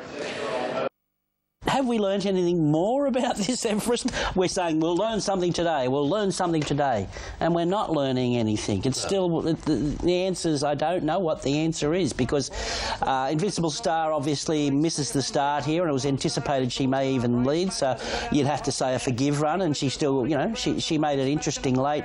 Ball of Muscle, well, he'd run second in this race 3 years in a row, hadn't he? So he deserved to break through. You know the horse I quite like here is Brave Smash. I don't think I think Darren Weir's got the timing perfect with him. He's a stallion, he's only second up, he wants 1200, they've got the blinkers up the sleeve, and I can't believe he's not a firmer in the Everest after that performance yesterday. And obviously there was some good Kosciuszko runs in that race as well, Lizzie. Yeah, good Kosciuszko runs, but the race changed complexion as soon as Invincible Star missed the start, and that was the end of her chances. That's her greatest asset, is her speed. Both of those horses, English and Invincible Star, go to the Premier Stakes. English was found to be in season after the race, so she has excuses. Okay. Yeah. After all that, and the Monstar later in the show, there's the new Everest market. Now, Trapeze Artist was displaced as favourite after putting in a beauty in the Theo Marks. He stays in his box. He was relegated to second favourite after his first up run, stays in his box, and now he's back to favourite again because Red Zell was at home in his box and he's drifted. No one likes a problem, though. No. That's what it is. No one likes a problem. Vega Magic, $7. Now, next race, race 5, the Bill Ritchie, which allows the winner to be exempt from ballot for the Epsom, so an important race coming up. Sir Plush attracts a nibble at odds for Andrew Adkins, Beyond Baker, $17 to $14, and they're about to step out. To Echuca first. Negative. They're off and racing. Perrette will get back. Sir Plush wasn't great out, and Music Magnate won the start. From Siege of Quebec, Tom Melbourne, Handy, and Parada's going forward, but caught pretty deep. Then Sir Plush from Invictus Prince, Duke of Valentinois, and Perrette's last is the last one. Music Magnate dictates the speed at the 800 by 2 lengths on Tom Melbourne. Sir Plush continues to improve to third, followed by Parada the outside. A length off Siege of Quebec. Invictus Prince gets up into a 3-wide position. Perrette pinned away on the fence, and Duke of Valentinois is being pushed along at the rear. Music Magnate at the 500 leads by 2 lengths on Tom Melbourne. Then Sir Plush. Parada's been without cover from the start. Further back to Perrette looking for room. Siege of Quebec pulling out from Invictus Prince and Duke of Valentinois. Music Magnate. Tom Melbourne ran out a bit on Parada. Sir Plush gives chase. Then came Siege of Quebec. Perrette creeping up the fence. Music Magnate in front. Now Parada hitting top gear. Siege of Quebec goes to him. Parada, Siege of Quebec, Parada just in front. Siege of Quebec bobbed, and it's a photo. Siege of Quebec lunging at Parada right on the post. I think Music Magnate third from Invictus Prince, Duke of Valentinois, Tom Melbourne, then Perrette and Sir Plush. Finish. What a finish. Parada, deep the trip, has the audacity to loom, joins in, noses him out. It's the outside. Siege of Quebec will get this. Number 8. He'll win it. Number 8, Siege of Quebec, will beat Parada number 3, who was... He didn't let his supporters down. He knuckled down when you thought Parada was home for all money. Just that 3 wide, no cover, and 42 days between runs. Went against beaten, but far from disgrace, the favourite there. They've run a race record. Landsiding held the race record. They've run 1:21. So the Waterhouse Bot stable have got that free ticket into the Epsom, not to worry about anything other than training the horse for 2 weeks' time. Yeah, well, geez, beaten 12 lengths last week, admittedly on that wet Rose Hill. That was a shifty track, and you know, something the punters wanted to be forgiving to him yesterday, and he gets over the top of them. Obviously, he gets straight into the Epsom now. I really feel Parada was one of the runs of the day. He's obviously still, he was wide. They were running along quite hard here. So he was off a 42-day freshen, and so he probably wasn't crunched right down. So beaten, but I don't think he'd lose too many admirers there, Parada, Lizzie. No, I don't think he did either, but you have to give credit where credit's due, and Siege of Quebec and to Tim Clark and the stable to get him back from that dismal performance on his last start on the heavy track and be able to get him. He's a horse that you have to keep in a happy place. If you don't keep in a happy place... But we've still got some great racing to come here at Royal Randwick. Oh, this T-Rose, I think, is going to answer a lot of questions. You know, there hasn't been much between these fillies, you know, obviously. I thought her lead-up performance was as good as anything in that race. Miss Fabulous is too good to dismiss off one bad run, and of the others for 2, just makes her own luck in cruising up behind them from barrier 1. Great race, 9-5, 10-7. Another favourite here, Pretty in Pink, into favouritism when they were in the enclosure just after we got to it in the mounting yard. There is now a $4.40 favourite, Pretty in Pink. And they're off and racing. Santa Catarina's only jumped fairly. Fiesta was first out, but not pushing forward. Madame Rouge is along with Sanjita. Santa Catarina and Fundamentalist pushing into forward spots now, so Fiesta has to drift back and caught very deep. Or Hood's going forward, so's Miss Fabulous as they find their positions, and Outback Barbie's in that clump as well. Drifting back in the field is Simi. Fiesta gets odds, makes the running from Madame Rouge, and Fundamentalist third, Santa Catarina in fourth. Then Campbell Hood covering ground. Further back to Miss Fabulous on the inside of Outback Barbie, who got a pretty good spot from the draw. Fiesta are outside. Then for 2, Simi's well back in the field today from Pretty in Pink, and Maid of Heaven with the blinkers on first time is last. 500 metres to run. Sanjita spins in front of Madame Rouge and a Hood. Then Santa Catarina from Fundamentalist, Fiesta, Miss Fabulous the Rouse. Further back to Pretty in Pink. Well up the rise. Sanjita's got a good kick from Madame Rouge. Going up the inside, Fundamentalist, Santa Catarina. Miss Fabulous looking for a run. Fiesta's chiming in, and Pretty in Pink. Miss Fabulous sprints. So does Fiesta. Miss Fabulous takes the lead from Fiesta and Pretty in Pink. And Miss Fabulous up in trip. And what a performance. Miss Fabulous beats Fiesta and Pretty in Pink. Maid of Heaven with late headway. Then a Hood. Outback Barbie, Simi on the outside. Towards the inside, Santa Catarina with Fundamentalist for 2. Then Fiesta, Sanjita and Madame Rouge. Sorry, Fiesta runner-up. Well, this is just a wealth of talent in the Lees barn. It was saw Smart Melody win in that turn of foot. This filly by Frankel out of Samantha Miss. Now, Denise Martin. Once I asked her, she was there for me, picked up really well and went through the gaps and won it quite soft in the end. She showed a good turn of foot. Likely to head to the opportunity to train, firstly, being by Frankel out of my favourite horse, and we're slowly repaying him. Seeing I'll be happy. Smart Melody in Melbourne. They're going to take separate paths, but both heading towards the mile. Miss Fabulous stays in Sydney, she stays in Melbourne. Yeah, it's worked out okay so far.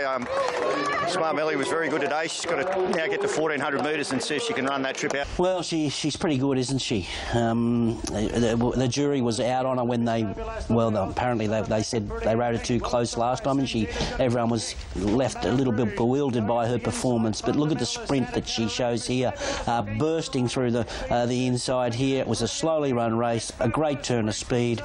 Fiesta as well, she just missed consistency, but on the fence what they should do with her, really, whether they step her up to a mile or not.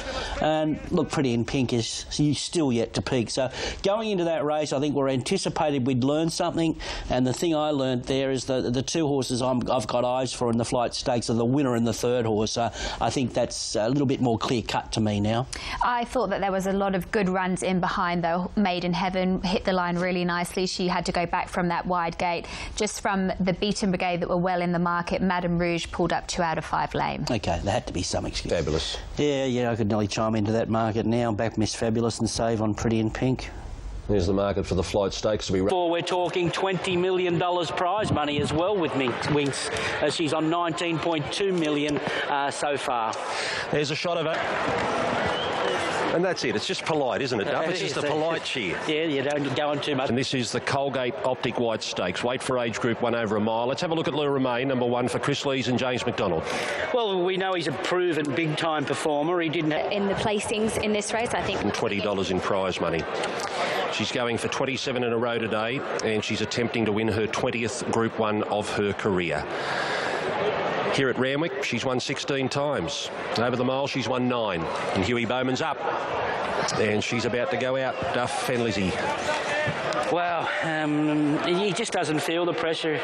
He's just, sitting there. In the Colgate Optic White Stakes, the old George Main brass over the famous Randwick Mile. Winks to make it 27 straight. Yes, and historic champion mare in action again for hopefully win number 27. She went past Black Caviar last start in the race named in her honour, the Winks Stakes, and she lines up today looking for her 3rd win in the George Main, and she just trots her go. And they're off and racing. Winks has jumped out midfield, and Ace High is a bit of a surprise leader early.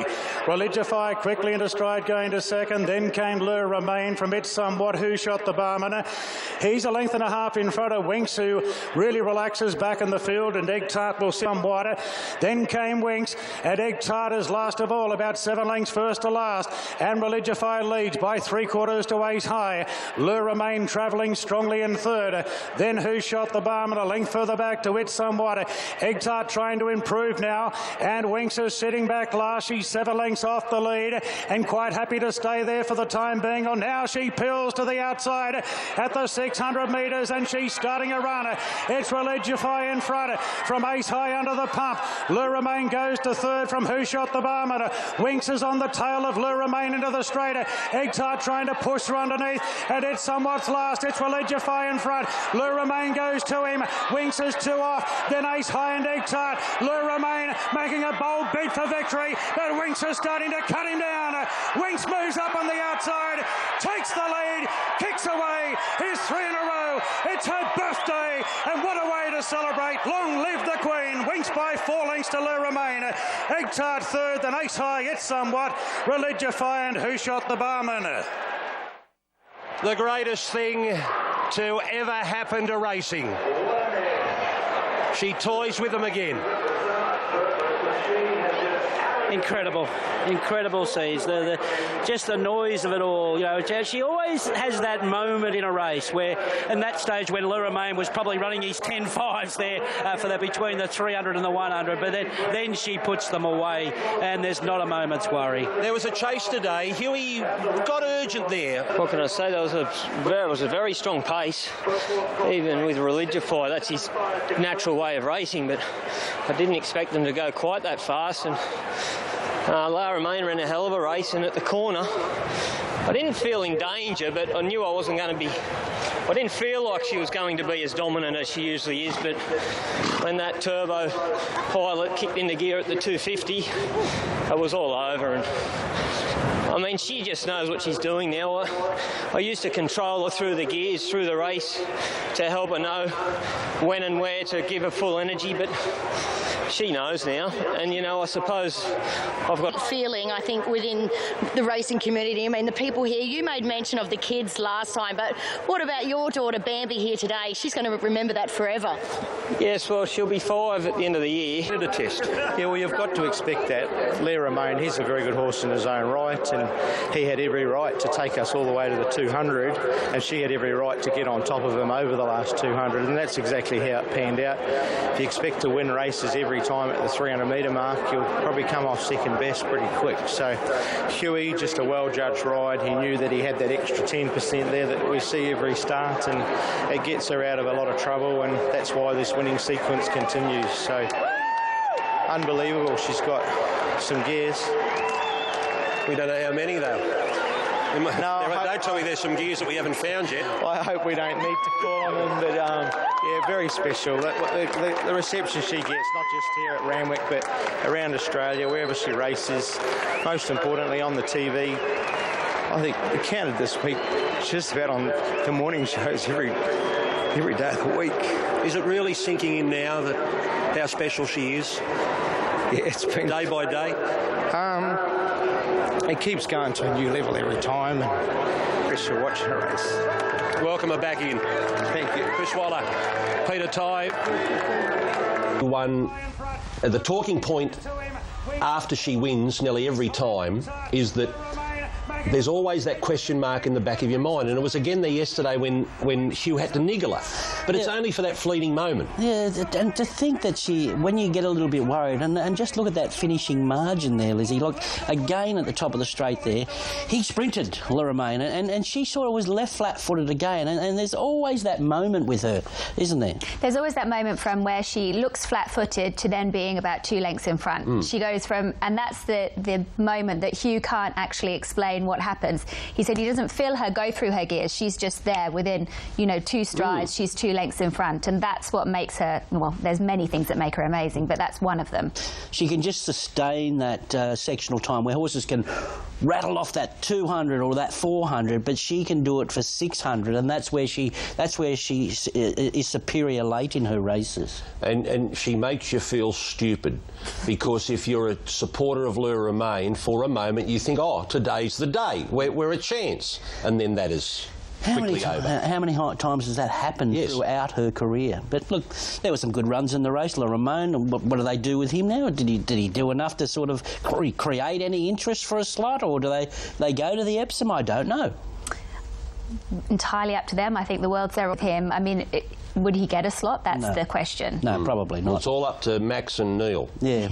Egg Tart's flying, she'll run well in an Epsom, and who knows, she could do something really good in Melbourne over the spring as well. I love the way she's come up. All right, let's go and hear from They are beaten by Winks.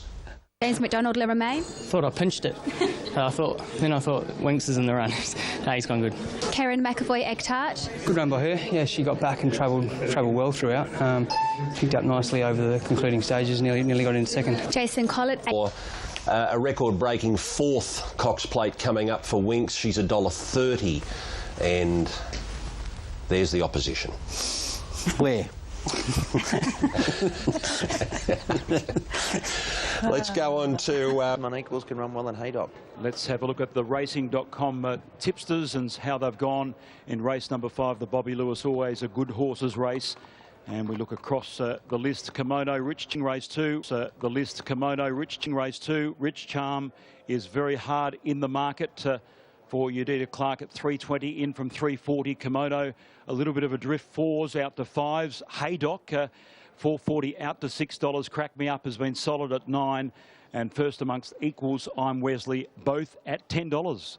13 with 1,200 metres. Gates are back and racing, and Dothraki from the centre jumped away really well with Haydock towards the inside. First among equals is going to tuck in behind those horses. I'm Wesley on the outside. It's not Helter Skelter. Demonstrate behind them with Grand Rosso, Rich Charm and Kimono. So Haydock is the leader. They're coming up the middle of the track at the 900 from I'm Wesley. Then came Dothraki, who tucks away third on the inside from Crack Me Up, and first among equals.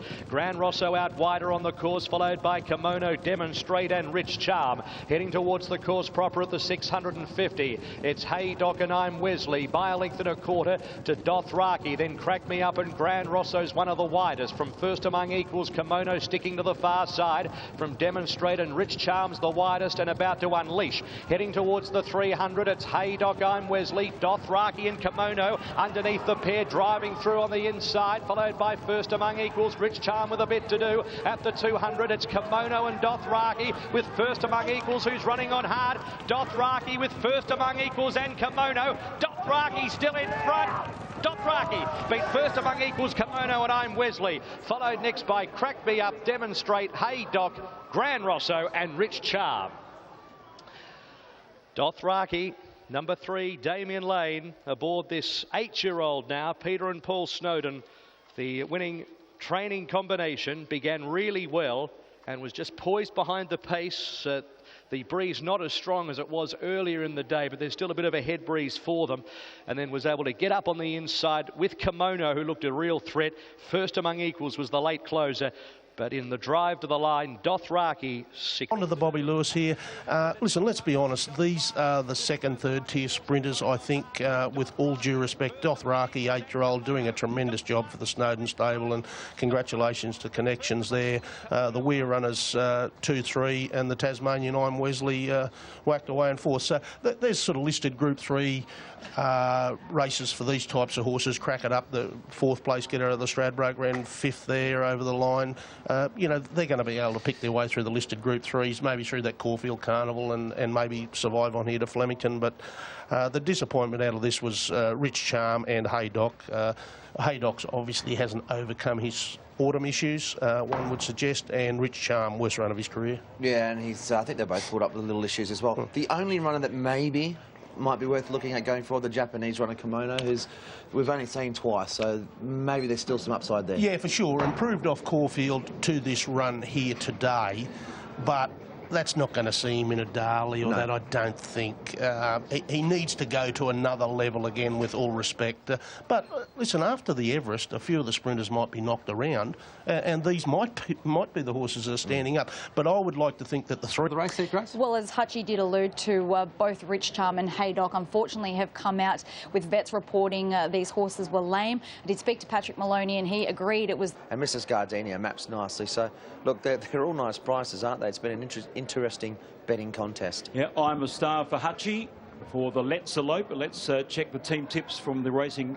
On second up here today, Petition's a horse that's improved out of... Market update, and we have Merriest as the favourite at $5. In from 7, La Bella Diosa, 6s out to 7s, Miss Gunpowder.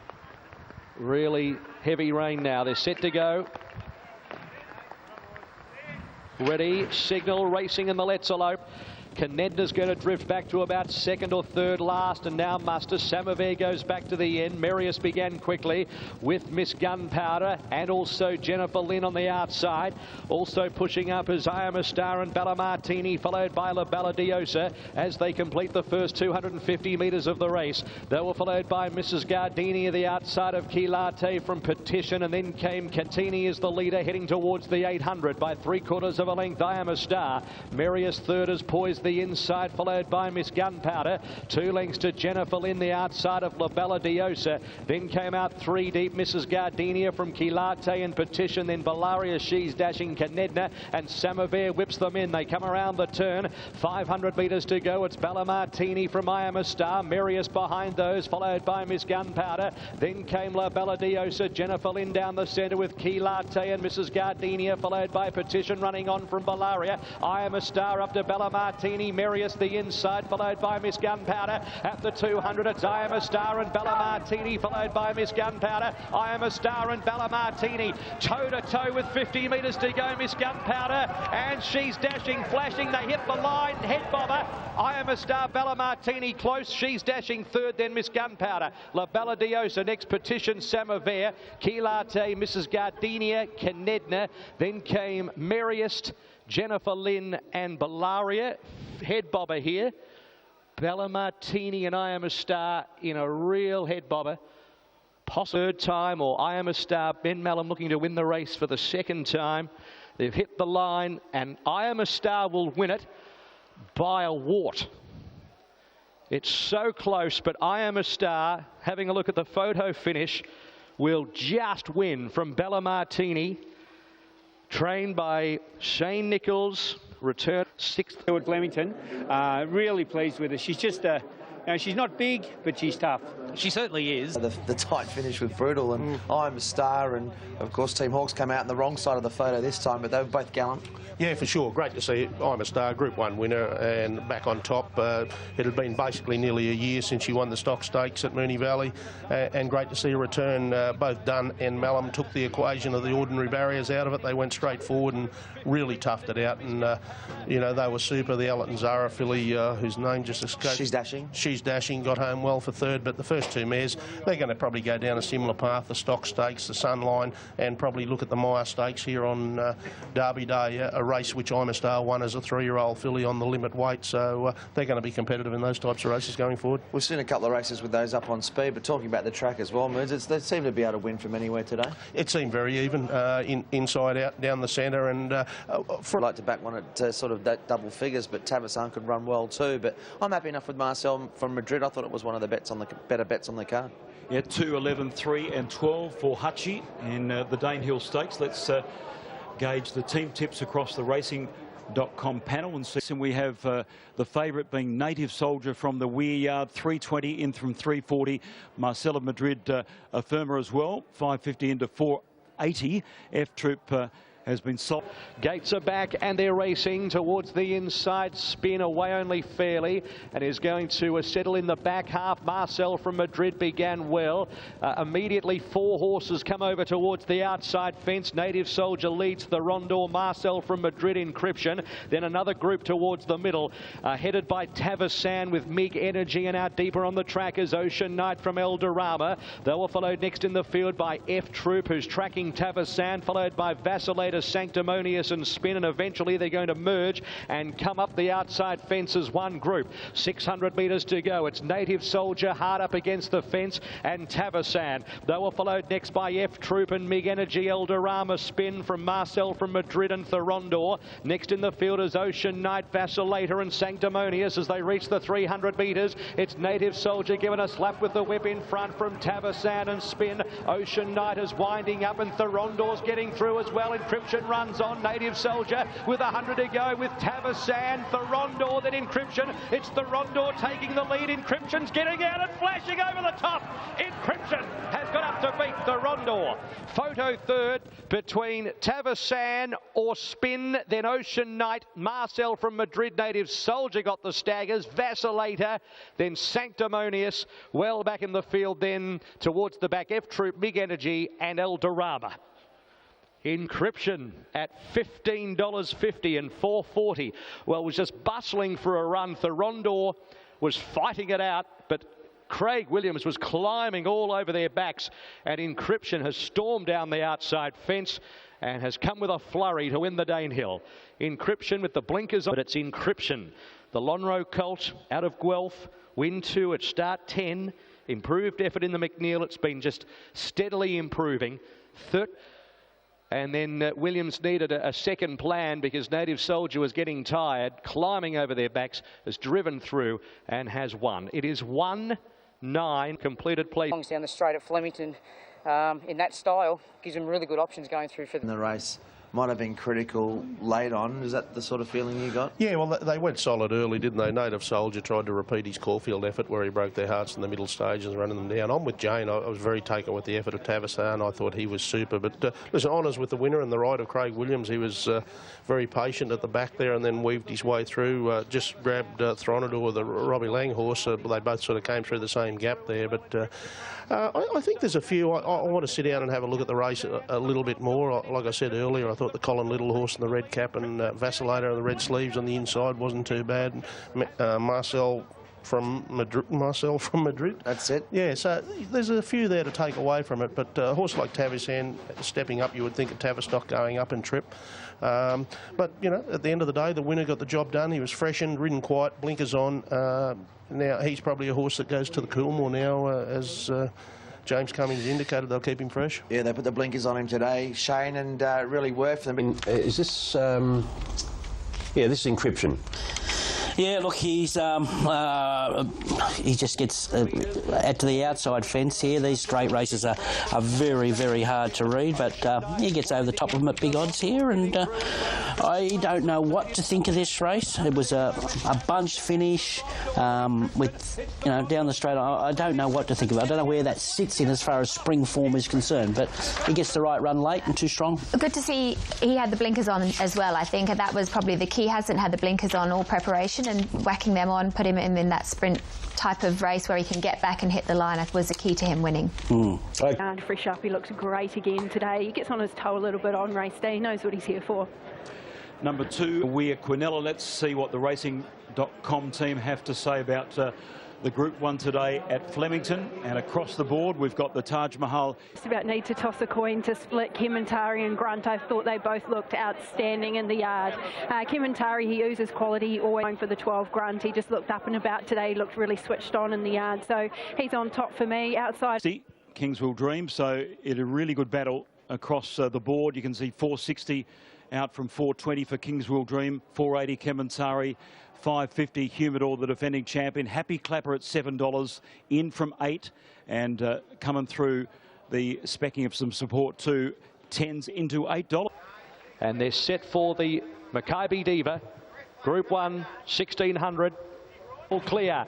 Racing in the Group 1. John Snow began very well and straight to the lead, with on the outside Grunt, and Blackheart Bart is charging up with Happy Clapper. Poonamoo is getting back in the field now to about second last and Harlem last. So they sort out their order after 200 metres. Blackheart Bart goes to the lead by 3/4 of a length to Happy Clapper. 1.5 lengths John Snow third, the inside of the Taj Mahal. 3 lengths away to Grunt. 2 further back in the field, Kementari, Kingsville Dream, followed by Toes and Basil. Then came Humidor on the inside from coming through. Next is Poonamoo and Harlem as they string out at the 1,000 metres. The front runner is Blackheart Bart, and they're going pretty hard by 3/4 of a length to Happy Clapper. 1 length and 3/4 the Taj Mahal third, the outside of John Snow. 2 lengths to Grunt, 3 lengths Kementari. 2.5 Kingsville Dream, followed by Humidor, about 12 off the lead, and they were followed by Toes and Basil. Next in the field is coming through from Poonamoo and Harlem. They run the corner in the Makybe Diva.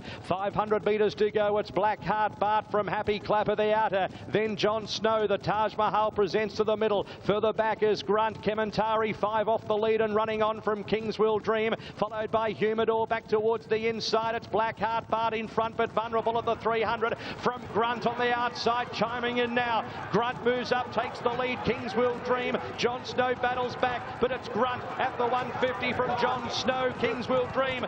Grunt is clear. Grunt 2 lengths in front, laps up Flemington. Grunt won the Group 1. Kingsville Dream second. Third photo John Snow, Kementari, Happy Clapper all there, followed by Humidor coming through. Next Harlem, Blackheart Bart, the Taj Mahal, Toes and Basil, and Poonamoo was at the end of the field. Damien Oliver wins the race for the 5th time. And Mick Price, who scored 12 years ago with Pompey Ruler, he kept saying, wait until he returns to Flemington. The Australian Guineas winner over this course and distance had a beautiful run, was about 5th. They ran a good gallop.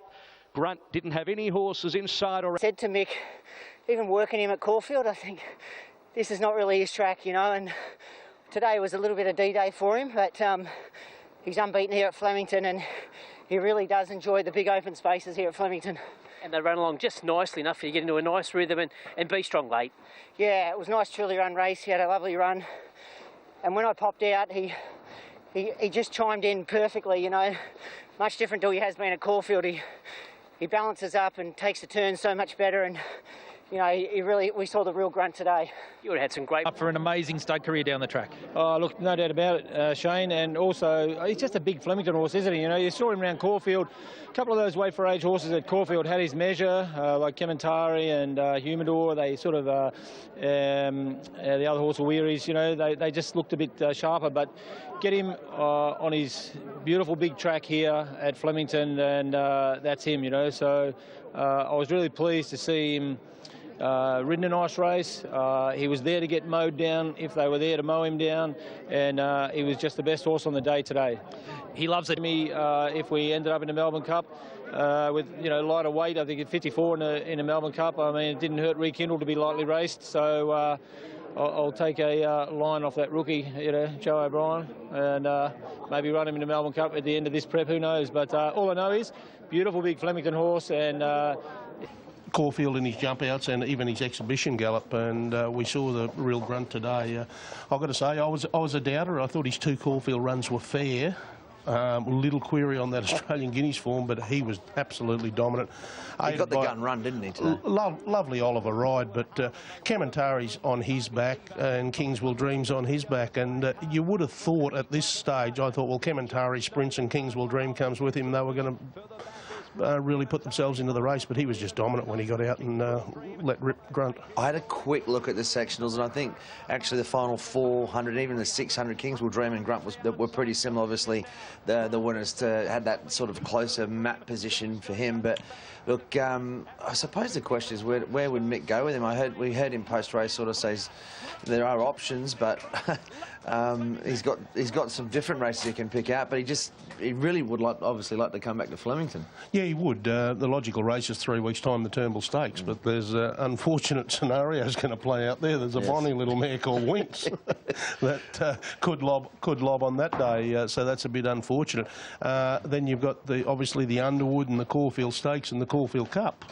The common denominator there all run at Caulfield, where indications are that this horse has struggled.